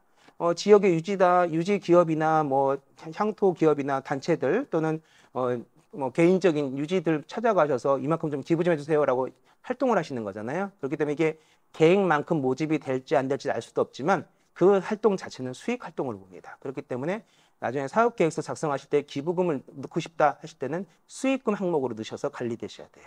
네, 그 말씀 드리고. 그 다음에 이제 아까 지방보조금 관리기준 제11조대로 하고 있는가에 대한 내용. 이게 이 내용입니다. 지방보조사업비 전용카드를 사용해야 된다. 세금 계산서를 발급받아서 지방보조금 집행되어야 한다. 그리고 이제 일괄 인출하면 안 된다. 뭐 BH 사업을 제외하고 예치형 사업은 이제 일괄 인출 자체가 막혔기 때문에 큰 문제는 안 될 거라고 생각하고요. 그리고 지출결에서 작성해야 되고 대표자의 결제를 받아야 된다. 그리고 세법에 따라서 원청 징수한 후 관할 세무서에 납부해야 된다라고 되어 있습니다. 제가 이렇게 비대면 때부터 계속 교육 말씀드리고 있는데 어떤 질문이 가장 많이 나올 것 같아요? 의외로 원천 징수였어요. 첫 번째는 이 원천 징수가 요새 하는 건가요? 뭐 이렇게 하는데 아니요. 나라가 건국된 이래로 계속했습니다. 세금은 나라가 있으면 해야 돼요. 그리고 우리는 소속 임직원들한 월급을 원청 징수하는 근로소득세가 매월 10일에 납부하고 있는데 왜 기타 소득세는 이와 다르게 발생할 때마다 그때 떼서 납부하라고 자꾸 강요합니까? 라고 하는데 아니에요. 매월 10일까지 납부하는 것은 납부 기한이 전달에 집행한 각종 소득 활동이 발생하는 것에 대해서 세금을 부과한 것은 다음 달 10일까지 납부하라고 해서 매월 10일날 납부하고 있는 거지. 근로소득세를 여러분들 만약에 29일 날 집행을 해서 근로소득세를 29일 날 세무서에 넘겨줘도 아무런 문제가 안 돼요. 늦어도 10일까지 납부하라는 거지. 10일만 다 한꺼번에 할 수 있는 게 아니에요. 그렇기 때문에 말씀을 드리는 거고요. 그 다음에 심사 출제 수당은 비과세인가요? 하는데 아니에요. 한 사람당 월 누적액으로 12만 5천 원이 초과하게 되면 기타 소득세가 발생합니다. 이거는 기타 소득세 기준이에요. 사업소득세나 근로소득세는 또 부과 기준이 다릅니다. 여튼간 제 입장에서 말씀드릴 수 있는 건 강사수당이라든가 심사수당이라든가 뭐 편집수당이라든가 각종 수당료에 대한 세금만 말씀드리는 거니까 혼동 없으시면 좋겠고, 그 다음에 주 1회 출강 시 10만 원으로 매월 말일 40만 원 지급하는데 주 1회 원청 징수하라는 건가요? 라고 하시는데 아니에요. 월 말에 한 번만 지급하시면 그 한 번 지급한 금액에 대해서 원천 징수하시면 돼요. 주 1회 지급하시면 주 1회마다 떼시면 되는 거고 월 말에 지급하시면 월 말에 한꺼번에 떼시면 돼요. 그건 자유롭게 하시는데 중요한 건 앞에서 말씀드린 것처럼 한 사람이 한 달간 수당으로 받는 금액이 12만 5천 원을 초과하게 되면 기타 소득세와 지방 주민세를 떼야 된다. 그 말씀을 말씀드리는 거예요. 뭐 어떤 일이 발생하냐면 자 보세요. 주 1회 10만 원이잖아요. 주 1회 10만 원만 놓고 보면 세금 부과 대상이 아니에요. 근데 누적이 되니까 40만 원이 되니까 12만 5천 원 초과하기 때문에 세금이 발생하는 거예요. 그래서 어떤 단체는 실수로 일주일에 한 번씩 오니까 그때그때 수당을 지급하는데 10만 원이니까 세금 부과 안 해 하고 계속 세금을 안 뗀다는 거예요. 그러면 안 되겠죠. 그러니까 한 달간 얼마가 줬느냐를 계산하셔야 돼요. 그래서 제가 어떤 걸 보니까 장애인단체에서 물리치료사를 외부에서 초빙해가지고 주 1회 오시는데 5만 원만 지급을 하시는 거예요. 그러니까 세금 부과 안 된 소액이야 라고 세금을 안 떼는 거예요. 근데 한 달을 계산해 보니까 20만 원 또는 5주가 있는 해에는 25만 원 나가고 있는 거예요. 그러니까 세금을 뗐어야 된다는 거죠. 그래서 그걸 놓치지 말라고 말씀드리는 거예요. 자, 그 다음에 강사에게 출장비 10만 원을 지급하는데 원천 징수해야 하나요? 강사수당 외에. 자, 출장비는 비과세입니다. 그러나 이렇게 정액으로 10만 원 갔는지 가는지 알 수 없지만 그냥 출장비 10만 원입니다 라고 그냥 정액으로 줄 때는 세금 떼야 돼요. 우리가 그 실비 변상이기 때문에 비과세입니다라고 할 때의 세금 비과세는 그 출장비가 이렇게 저기 공무원 여비 규정에 따라서 실비적으로 나가는 것만 그렇기 때문에 세금을 뗄 수가 없는 상황인 거예요. 관내는 여기 수원이잖아요. 그러니까 뭐 경기도는 좀 다르다고는 하는데 수원 안에서는 다 그냥 다른 거 다 빼고 그냥 4시간 이상 활동하면 2만 원, 4시간 미만이면 1만 원 이렇게 나가는 거고 그 다음에 관내면 실제 지출된 영수증 첨부해야 돼요. 영수증 없으면 지급 못합니다. 그래서 교통비는 대중교통비 기준을 지급하고 특실 안 돼요. 예, 일반실 기준입니다. 예, 그리고 숙박비는 영수증 지급하는데 서울이면 10만 원, 광역시는 8만 원, 그 외 지역은 7만 원. 우리 수원은 얼마? 7만 원입니다. 예. 저는 오늘 이 수업을 하기 위해서 1박을 할까요? 못해요. 뭐 개인적으로 할 수도 있겠지만 인정 못 받아요. 왜냐하면 1시간 반만 교육하고 갈 거기 때문에 숙박이 인정 안 되기 때문에 저는 숙박비 받을 수가 없겠죠. 예, 그렇죠? 그리고 식비는 최대 2만 5천 원입니다. 저한테 식비가 나갈 수 있을까요? 저는 오후 3시에 수업을 시작해서 5시면 갈 거니까 식비가 발생 안 해요. 예, 식비 못 줘요. 예, 그러니까 최대가 2만 5천, 새끼 기준으로 2만 5천 원이고요. 만약에 식사 시간 인접해서 인정할 수 있다면 만약 제가 1시에 교육을 했다면 점심값 정도는 줄 수 있겠죠. 그러면 8,900원. 그렇게 되는 겁니다. 만약에 그러면 저 어떻게 되겠습니까? 저라면 예, 기차 타고 왔어요. 그래서 대중교통비 제가 오늘 ITX 마음호라는 걸 처음 타봤는데 그 12,000원이더라고요. 대전에서 수원까지 12,000원 받고요. 그 다음에 숙박 안 했으니까 숙박비 없습니다. 그리고 오늘 제가 여기서 수원 와서는 제가 밥을 한 끼도 못 먹었어요. 그렇기 때문에 식비 발생 안 합니다. 그리고 일비는 줄 수 있겠죠. 25,000원 다요? 아니죠. 4시간 미만이잖아요. 그럼 50% 감액합니다. 그래서 12,500원 정도 뭐 이렇게 나오는 겁니다. 그러니까 얼마? 12,000원하고 12,500원. 그래서 24,500원입니다. 여기에 세금 부과하면 되겠어요? 안 되겠어요? 안 되겠죠. 그래서 비과세라는 얘기지. 예. 정액으로 10만 원 줘요. 묵지도 따지도 않고 10만 원 줘요. 이러면 세금 떼야 됩니다. 그러니까 상황이 다 달라요. 예. 그리고 이제 지방보조금 전용카드 사용 제한 업종이 있어요. 유흥업종, 위생업종, 레저업종, 사행업종, 기타 업종인데 여기 쓰면 안 되는구나. 이렇게 끝나버리면 안 되고요. 여러분들 하시는 사업 목적에 여기서 꼭 써야 되는 사업장이 있을 수 있어요. 그러면 교부 조건에다가 지방보조금 전용카드 사용 제한 업종이 있으나 특별하게 이 사업장은 사용을 허가한다라고 교부 조건이 따로 받으셔야 돼요. 교육청에서 해줄 수도 있고 안 해줄 수도 있는데 먼저 협의해달라고 해야 돼요. 예를 들어서 체육회에서 오셨는지는 모르겠지만 체육회에서 전국체전, 소년체전 때문에 교육청으로 지방보조금 받으시거든요. 근데 소년체전에 만약에 골프협회에다가 훈련비 주는 지방보조금 사업이 있다. 그러면 어디서 써야 되겠어요? 골프장, 골프 연습장, 스크린 골프장까지 갈 수도 있겠죠. 근데 골프협회인데 지방보조금 전용카드로 골프장에서 못 쓰는구나 하고 돌아가시면 지방보조금 목적을 어떻게 달성합니까? 그렇죠? 예, 그러니까 이런 것들 열어 놓으셔야 돼요. 근데 어떻게 열어 놓는다? 사전에 교육청하고 협의하셔가지고 교부 조건에다가 예외적 용도로 하나 넣으셔야 된다는 거예요. 예를 들어서 뭐 다문화 자녀 아이들을 프로게이머로 육성해서 바른 시민으로 양성한다라고 하는 지방보조금 사업이 있다 쳐요. 그럼 어디서 써야 됩니까? PC방. 예. 그럼 PC방을 열어주셔야 되겠죠. 그렇죠? 예. 그래서 또는 뭐 다문화 자녀 아이들 현장 체험학습한다. 그래서 스키장을 겨울에 가겠다. 근데 스키장은 못 써. 이러면 안 되잖아요. 그렇죠? 근데 이런 것들을 열어놔야 된다는 거예요. 그래서 교육청 협의해서 적극적으로 예외로 열어달라는 얘기고요.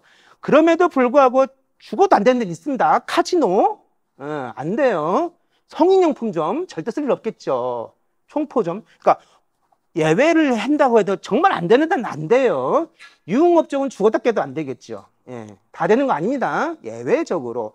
이거를 뭐 업종을 통으로 여는 거 안 돼요. 이렇게 특별하게 찍어야 돼요. 골프장이면 골프장, PC방이면 PC방.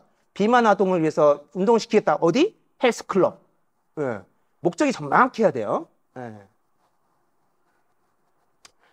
그래서 그리고 이제 지방계약법을 준수했냐 자꾸 물어보는데 우리는 지방계약법 몰라요 그러시잖아요. 그렇죠? 저도 지방계약법만 교육하려면 저희 공무원들 대상으로 45시간 교육을 해도 다 돌아가면 모른다 그럽니다. 지방계약법이 그렇게 어려워요. 근데 여러분들 수준에서 아실 만한 내용들은 교육청 홈페이지에 가시면 지방계약법 매뉴얼 같은 것들이 있어요. 근데 교육청마다 조금씩 있는 곳이 다르더라고요. 그래서 크게 두 가지로 나눠지는데 그 시도교육청 홈페이지에 정보공개, 계약정보공개라는 메뉴에 가시면 계약 유의사항이라고 있어요. 여기에 가셔가지고 지방계약법 치시면 지방계약법 매뉴얼 쭉 나오는데 학교를 위한 지방계약법 해설서, 편람, 매뉴얼 이런 것들이 있습니다. 여러분들에서는 학교 정도에서 보시면 돼요. 근데 학교도 뭐 입찰이라든가 이런 거 보실 거 없고요. 수의계약 부분만 보시면 돼요. 그런 게 보시면 되고 또 시도교육청 홈페이지에 통합업무자료실이라는 메뉴가 있는 곳이 있으면 통합업무자료실로 가셔서 이제 계약 매뉴얼 또는 학교 행정편람 검색하시면 지방계약법이 약식으로 해설된 매뉴얼이 있습니다. 요 정도 수준만 통달하시면 크게 문제는 없습니다. 그래서 이제 저는 이제 그 교육청한테 이제 이렇게 일반 시군구는 이렇게 회계 실무 교육 많이 하는데 우리 사업자 단체를 대상으로도 회계 실무 교육 했으면 좋겠다는 말씀을 많이 드리고 있어요. 여러분들께서도 교육청하고 간담회라든가 뭔가 협의의 자리가 있으실 때 회계 교육 좀 시켜달라고 말씀을 좀 해주세요. 뭐 45시간 교육 해달라는 것이 아니고 한 4시간에서 5시간 정도의 회계 교육만 받으시면 충분하거든요. 1년에 한 번만. 그런 식으로 해서 좀 교육을 받으시면 좋겠다 말씀드립니다. 그렇죠. 이제 약식으로 말씀드리면 이제 이런 거예요. 이제 품위서가 있어야 되겠죠. 그 다음에 이제 지출결의서가 있어야 됩니다. 품위서는 왜 쓸까요? 뭐 때문에 어떤 물건을 산다라는 이유가 나와야 되기 때문에 그래요. 그러면 이제 그렇게 해서 금액이 얼마이고, 자 보세요. 이제 단체장 도장 찍어야 돼요. 제가 이제 도장 찍어야 됩니다 했더니 이제 서명은 안 되나요? 그런데 서명도 가능해요. 네. 중요한 건 뭐가 안 되냐면 그 직위 도장 있잖아요. 그래서 뭐 예를 들어서 무슨 단체 뭐 본부장, 단체 사무국장 뭐 이렇게 직위명이 나온 도장 있잖아요. 그건 안 되고요. 개인 도장은 찍어도 돼요. 그래야지 개인한테 책임을 물리니까. 예. 개인의 서명이나 개인의 도장만 찍어야 된다 말씀드리는 거고요. 그 다음에 견적서가 있어야 돼요. 이게 이제 수익의 가장 최소화의 서류예요. 견적서는 왜 필요하죠? 얼마예요? 라고 물어본 형식을 문서화한 게 견적서예요. 여러분 물건 사실 때 얼마냐 꼭 물어보잖아요. 근데 견적서가 없는 지방보조금 회계 서류가 굉장히 많아요. 묻지도 않고 샀다는 것밖에 안 돼요. 그러니까 그래서 이 견적서를 받아보시고 가격이 타당하다 싶으면 결제에 들어가시는 거예요. 예, 그렇게 되면 견적서부터 받아라 말씀드리는 거고, 그 다음에 뭘 받아야 되겠어요? 사업자 등록증. 예, 제가 누누이 말씀드리지만 국민의 세금으로 운영되는 지방보조금이기 때문에 세금 내지 않는 사업자와 거래할 수 없다고 말씀드렸잖아요. 대표적인 건 뭐다? 에어비앤비. 예. 우리나라는 숙박업은 허가제이기 때문에 신고를 해서 허가받아야 되거든요. 근데 에어비앤비 같은 경우는 그 신고 없이 숙박업으로 허용될 수 없는 일반 주택을 숙박업으로 돌리는 거기 때문에 불법입니다. 그럼 세금도 당연히 안 내겠죠. 예, 그렇기 때문에 사업자 등록증이 없으면 안 돼요. 예, 사업자 등록증이 꼭 있어야 되고 사업자 등록증이 있으면 세금 계산서가 나옵니다. 여기 같은 경우는 카드로 매출점표 만들었는데 또는 계좌이체도 가능하고 자 세금 계산서 발행할 수 없는 업체라는데 그런 건 없어요. 사업자 등록증이 있으면 개인이라도 사업자 등록증이 있는 프리랜서라면 국세청 홈택스를 통해서 전자세금 계산서가 다 발급이 됩니다. 예, 그렇기 때문에 가능하고 이렇게 해서 물건 샀으면 물건 사진까지 찍어 놓으면 완벽한 회계 서류가 됩니다. 예. 오늘 저희처럼 강의를 한다 그러면 뭐 때문에 강사를 불러서 행사를 합니다라고 이유 적어놓은 품위서 하나 넣으시고 그 다음에 강사 이력서를 받습니다. 왜 받을까요? 그분의 강사 수당이 1호인지 2호인지 일반 강사인지 특별 강사인지 그 단가를 판단하기 위해서 그래요. 그래서 이력서를 받는 거고요. 그 다음에 또 마찬가지로 지출자료 작성하고 이분은 사업자 등록증이 없으니까 그냥 청구서 하나 쓰면 되는 거고요. 저도 청구서 쓸 겁니다. 그래서 그러면 이제 계산서가 안 나오겠죠? 상관없어요. 개인이니까. 그래서 계좌이체 시켜주시고 강의 장면 찍습니다. 우리 캐리스에서 나오신 연구원분들이 계속 사진 찍어주시는 이유가 그것 때문이에요. 뭐 오늘은 카메라가 있으니까 별도로 안 찍어도 되겠네요. 그래서 이렇게 하시면 되고 그 다음에 뭐가 중요하죠? 제가 계속 누님 말씀드리는 원천징수령수죠. 지방소득세, 세무서 납부하는 지방소득세와 가난 시군구에 납부하는 지방주민세. 예. 이게 같이 뭉쳐 있으면 됩니다. 여기서 한 세트 이렇게 하면 완벽한 강사수당 지급 서류가 돼요. 그래서 이제 요거 할 때 이제 뭐 아까 말씀드린 것처럼 이렇게 강사수당이 이제 그 이력서를 받아보시면 그 여기에 이 사람이 특별강사인지 특별강사 2호인지 자 장관급 이상은 특별강사 1호래요. 차관급 이상은 특별강사 2호래요. 우리 교육감님도 특별강사 2호에 불과해요. 예. 저는 몇 호에 해당되느냐? 2호, 일반 강사의 2호.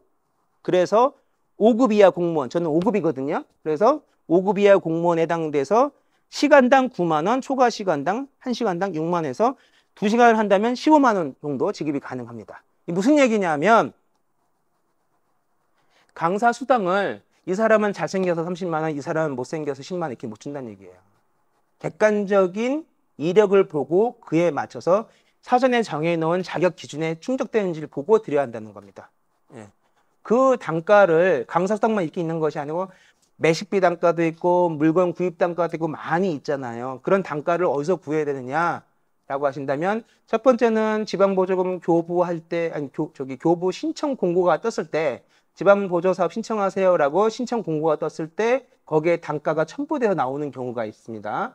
그것대로 가시면 되고 만약에 첨부가 별도로 안 되어 있다면 이것도 두 가지 케이스로 나눠지더라고요. 이렇게 이제 강원도교육청처럼 지방보조사업자를 위한 운영 지침을 매년 만드시는 경우가 있어요. 여기엔 모든 단가를 다 첨부해 놓으신 시도교육청이 있고 약간은 불친절하다면 이런 게 없는 데가 있어요. 그럴 때에는 교육청 홈페이지에 가시면 교육비 특별회계 예산 편성 기본 지침 또는 기본 방침이라고 해가지고 매 연도마다 이걸 만드십니다. 여기는 교육청이 다 이 단가를 준수하거든요.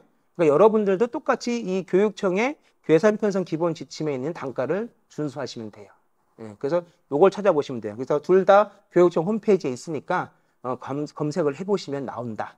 이건 공개 문서입니다. 그러니까 보시면 되고요. 그리고 이제 지방보조금 이제 나중에 다 집행하시고 나면 이제 정산 보고하실 때잖아요. 자, 지방보조금하고 자기부담금하고 뭘 먼저 써야 돼요? 자기부담금이에요. 많은 분들이 오해하세요. 지방보조금부터 먼저 써야 한다 생각하시는데 아니에요. 자기부담금부터 먼저 쓰셔야 되고 지방보조금하고 자기부담금이 있는 사업일 경우에는 예를 들어 지방보조금 1,000만 원, 자기부담금 100만 원, 그럼 1,100만 원에 대해서 정산하시는 거예요. 자기부담금 없으면 지방보조금만 정산하시면 되는 거고 그래서 집행 잔액이 남았다. 지방보조금은 다 썼고 자기부담금 100만 원 그대로 남았다. 그러면 지방보조금 다 썼으니까 반납할 게 없어요. 이게 아니고 9대 1의 부담 비율이기 때문에 자기부담금 100만 원도 통으로 집행 잔액으로 봐서 90%인 90만 원에 해당하는 금액을 교육청이 회수해 갑니다. 그러니까 다 쓰란 얘기예요, 내 말은.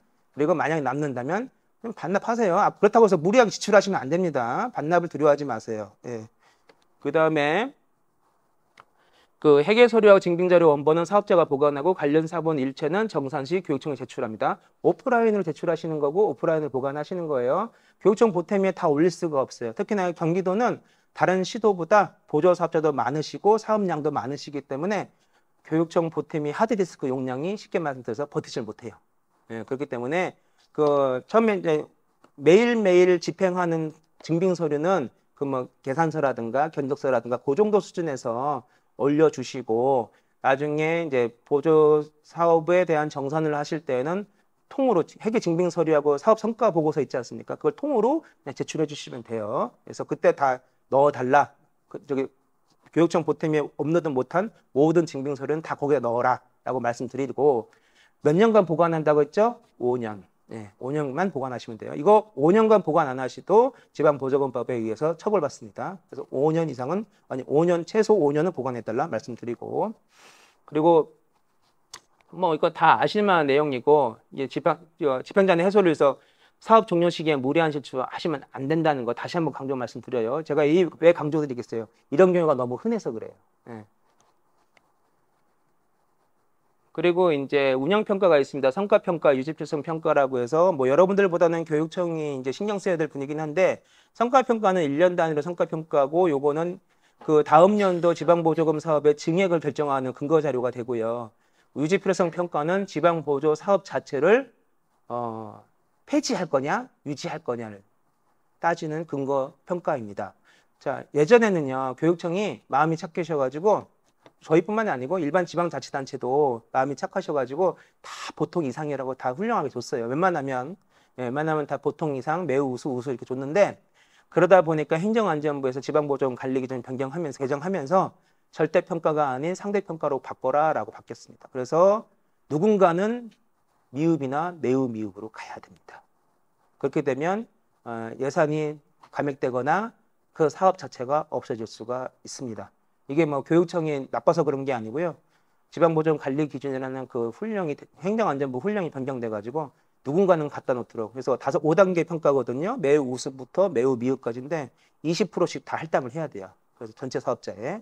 그렇기 때문에 여러분들께서는 개인적으로는 성과보고서 참 잘 써주셔야 되고 실제로 성과가 나왔으면 좋겠다는 말씀 드려요. 이렇게 바뀌었고. 그리고 이제 25년도에 지방보조금 관리기준 조금 개정사항이 있어요. 첫 번째는 교육감 및 시정명령권이 생겼습니다. 그래서 지방보조금 공시를 이제 교육청 보탬을 통해서 공시를 하시는데 그 공시 내용 자체에 뭐 아까 제가 이제 성과 좋게 해달라고 말씀드렸더니 또 허위로 성과 내용 작성하시면 안 돼요. 이렇게 공시된 내용에 허위가 있으면 고쳐라라고 시정명령권이 생겼다는 거. 그다음에 두 번째로는 지방보조사업자 총괄 정보 공시하고 그 산하 집행자가 있는 게 별도 공시하도록 한다라는 건데 이게 많지는 않아요. 예를 들어서 아까 말씀드린 체육회가 이제 그런 경우에 해당이 되는데 체육회가 지방보조금 사업을 전국 소년체전이나 전국체전 받으실 때 지방보조금을 받으시지만 그분들이 다시 그 뭐 골프협회, 야구협회, 축구협회, 양궁협회 뭐 다양한 육성 종목의 협회에다가 지방보조금 나눠주시잖아요. 그럼 이거에 대한 정산을 누가 하느냐에 대한 얘기예요. 체육회가 합니다. 총괄이기 때문에.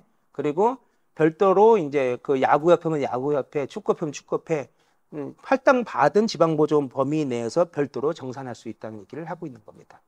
근데 어쨌든 중요한 건 저희 교육청 입장에서 보면 그래요. 결국은 지방보조사업자 총괄인 체육회가 그 산하의 육성협회 전부 다를 통으로 정산보고하고 그 산하기관에 대한 지방보조금 집행 내역에서 1차적인 지도감독 권한이 발생하는 겁니다. 그래서 그런 것을 명문화했다는 말씀 드리고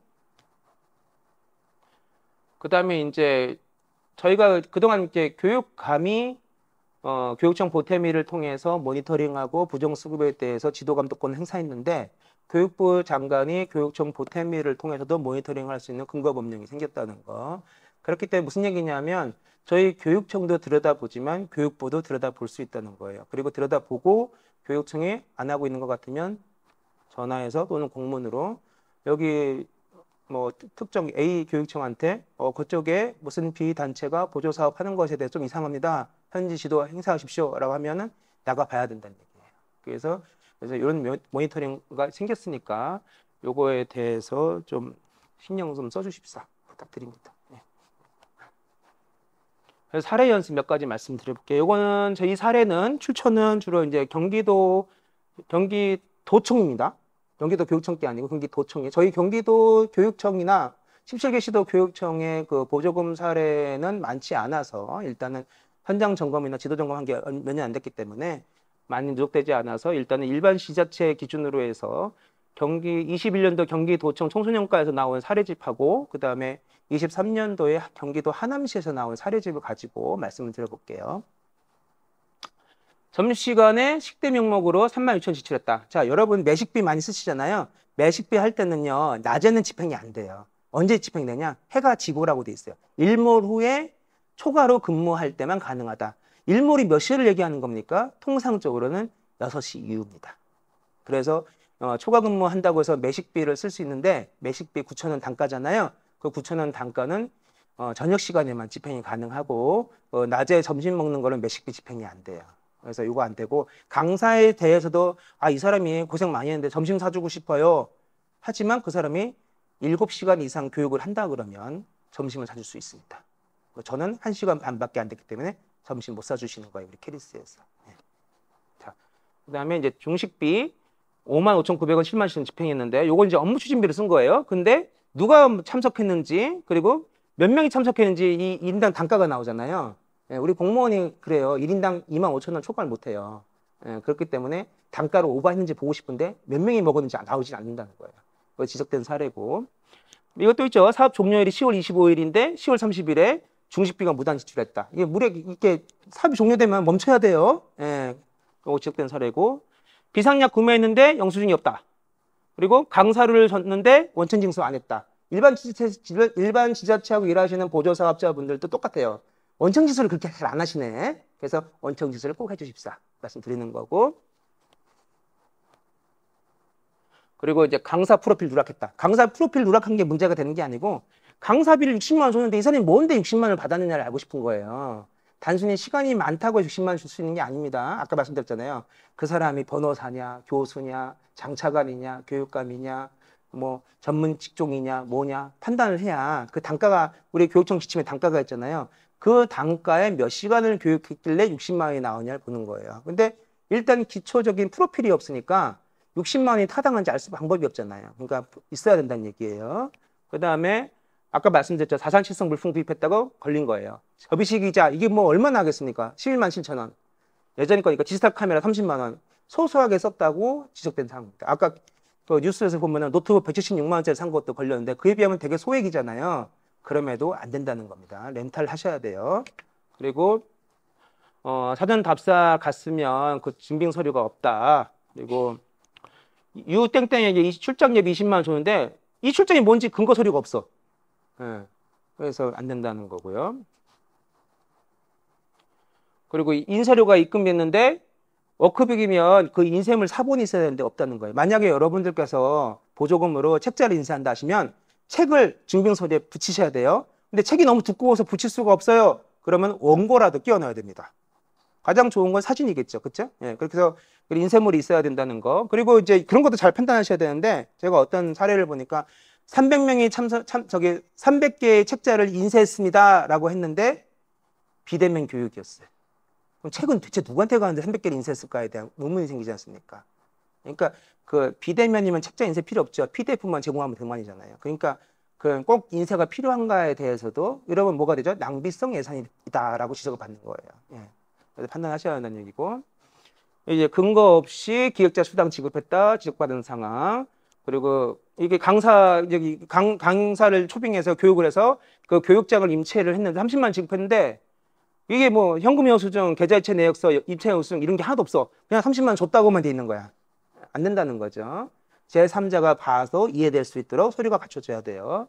그런 거 있고 보조 인력 수당은 일용인부를 썼는데 이 일용인부가 뭘 활동을 어떻게 했는지 활동 일지가 없는 거예요. 특히나 뭐 이런 것도 많지 않아요. 뭐 이제 뭐 교수님들을 불러다가 무슨 뭐 여기 다문화 자녀나 뭐 한부모 가정 자녀라든가 이런 아이들 대상으로 뭐 논문 지도 교육을 했다, 영재 교육 비슷하게 그랬으면은 그 교수님들이 지도 활동 내역이 일지가 있어야 되는데 나는 오늘 뭐뭘 지도했다, 뭐뭐를 지도했다, 어떤 학생 참석했다 이런 내용이 있는데 그런 건 하나도 없고 그냥 지도 수당 해가지고 그냥 일주일에 한 번 10만 원 이렇게 지급해버리면 안 된다는 거예요. 그러니까 강의를 하면 뭘 찍어요? 사진 찍잖아요. 그렇죠? 원고 첨부하잖아요. 이렇게 뭔 내용이 보이는데 그냥 단순하게 지도 수당이다라고 할 때는 뭘 증빙할 수 있느냐? 그럼 활동 일지밖에 없는 거예요. 예, 그래서 이제 그런 것들이 있어야 된다는 얘기고, 버스 임차 지급하면서 증빙서류 없고, 뭐 사업 회계연도 이후 지출하는데 이것도 이제 회계연도 위반해서 지출한 거죠. 이것도 왜 그렇게 했어요? 집행 잔액이 없게 하려니까 이제 이런 거 하면 안 된다라고 말씀드리는 거고. 또 이런 겁니다. 사전 계획 홍보비가 절감이 됐어. 100만 원 절감됐습니다. 100만 원 절감됐으면 그냥 반납하시면 돼요. 근데 야, 절감된 100만 원은 우리 회의 수당으로 가짜해서 임의 변경을 집행했다. 내용 변경을 허가 안 받고 하신 거예요. 이것도 지적받은 사례 이렇게 되는 거고요. 통장 잔액은 93만 6,460원인데 정산 보고서는 잔액이 96만 6,500원이에요. 3만 40원이 11월 13일 날 이미 지출됐는데 이게 빠진 겁니다. 이거는 뭐에 해당됩니까? 정산 보고 때까지 통장 잔액이 안 맞아졌기 때문에 이 3만 원은 횡령으로 봅니다. 그래서 통장 잔액 꼭 맞추셔야 돼요. 보고하실 때는. 이제 하남시청 교육자를 보면은 이건 공모 절차를 누락했다. 이건 주로 이제 교육청에 해당되는 내용이니까 이건 패스하고.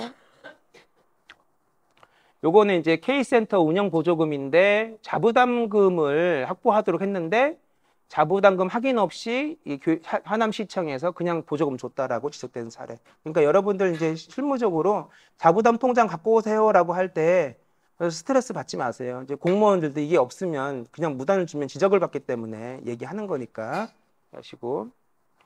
그리고 이것도 자기 부담금을 확보를 제대로 했는지 확인 안 했다고 지적하는 내용이고. 잠깐만요. 자, 여기도 5개 사업 정산을 했는데 13개 집행권에 대해서 신용카드 매출 전표 영수증이나 세금 계산서가 미첨부됐는데 지급한 걸로 처리했다. 그러니까 청구서가 없다는 얘기예요. 그래서 이런 거 꼭 카드로 결제했으면 카드 매출 전표, 그다음에 계좌 이체하시려면은 세금 계산서가 있어야 돼요. 그래서 그때만 줄 수 있다는 거고요. 그리고 요거 사전 답사비나 관광 체험비는 인정하지 않는데 이걸 사업비 경비로 받다라고 해서 목적 외로 채수한 겁니다. 그러니까 이거 잘 보셔야 돼요. 이제 뭐 현장 체험 학습을 하는데 사전 답사비 같은 경우를 집행을 하시는 경우가 있는데 이거는 하남시청은 인정하지 않는 거예요. 이거는 교육청마다 다르니까 관할 교육청의 부서하고 협의하셔야 돼요. 그래서 사전 답사비가 나가고 싶으시면 이걸 인정해 줄 건지 인정 안 해 줄 건지 사전에 협의 좀 하셔야 될 것 같아요. 그래서 하남시청은 이걸 여기 사업비로 인정하지 않은 케이스입니다. 그래서 요거 조심하셔야 되고, 요것도 이제 내용 변경을 했는데 하남시청이 시장 승인 받지 않고 내용 변경을 마구잡이로 집행했다라고 해서 한수치 내려간 경우입니다. 근데 이 부서는 한수치를 안 했기 때문에 한수치 하도록 이제 감사실에서 요구한 사항이고요. 그래서 내용 변경은 한수 대상이에요. 그러니까 교육감의 사전 승인을 받으시면 한수치 없겠지만 교육감의 사전 승인 없이 내용 변경 집행하시면 다 한수 대상이기 때문에 그런 일이 없도록 하셔야 되고요. 이거는 이제 소급 적용이죠. 지방보조금 교부하기 전에 시행한 공사 또는 사업에 대하여 지방보조금을 집행했다는 얘기예요. 그러니까 소급 인정이 안 된다는 것도 이렇게 감사 사례로 나온다는 거 말씀드리는 거고, 교부 조건에 넣는데 교부 조건 자체를 보조사업자에게 발급하지 않아서 문제가 된 경우입니다. 그래서 교부 조건을 안 주니까 보조사업자가 필요한 조건들을 알지 못한 채로 사업을 추진하도록 했다라고 해서 공무원이 다친 경우입니다. 그러니까 뭐 이것도 교육청이 잘해야 될 문제인데, 그래서 여러분들도 이제 교부 조건이 혹시 안 났으면 교부 조건 달라고 미리 좀 얘기해 주세요. 공무원들 깜빡하는 경우도 있으니까. 네, 말씀드리는 거고. 요거는 이제 강사 수당 지급 기준, 아까 비슷한 내용이에요. 보조사업자 4명에게는 5회 60만 원씩 1,300만 원 줬는데 왜 지급 기준이 준수하지 않았고, 이건 단가가 안 맞았던 경우고, 또 한 명에게 심사집계 관리수당이라고 20만 원을 줬는데 이 산출 내역이 없다. 그냥 관리자 수당이라고 20만 원 준 거예요. 그러니까 여러분들 관리자라고 수당이 나갈 수는 없어요. 어떤 업무를 했기 때문에 줬다는 거죠. 그러니까 심사위원은 심사를 했다는 심사 보고서가 있잖아요. 근데 관리자는 뭘 하냐는 거죠. 아무것도 내역이 없어요. 그러면 나갈 수가 없어요. 활동이 있어야 한다는 거고, 이 사람은 디귿 교육은 2명에게 80만 원을 줬는데 이것도 이 2명에 대한 강사 프로필이 없기 때문에 왜 80만 원이 나오는지에 대해서 알 수가 없다는 겁니다. 그래서 프로필 꼭 받으시라는 말씀 다시 한번 말씀드리고, 아까 말씀드린 카드 포인트 또 말씀드리는 거죠. 굉장히 중요한 문제라는 말씀을 드립니다. 그리고 요거는 뭐냐면 보조금이 들어왔어요. 지금 이제 예치형은 다 그렇게 할 일이 없는데 비예치로 사업하시는 사업자분들이 계시다면 그 보조사업자 명의로 다수의 개별 계좌로 보조금을 쪼개서 다시 재입금 처리하는 경우가 있으면 안 된다. 근데 이걸 확인하지 못했다라고 공무원 지적받은 경우인데 이렇게 되면 이건 유용으로 봐요. 예, 그러니까 지방보조금 통장 하나로 관리되면서 그때그때 집행할 필요성이 있는 건이 발생할 때 나가는 거지 미리 할 수는 없습니다. 말씀드립니다. 이상까지 해서 교육을 마치고요. 예, 감사합니다.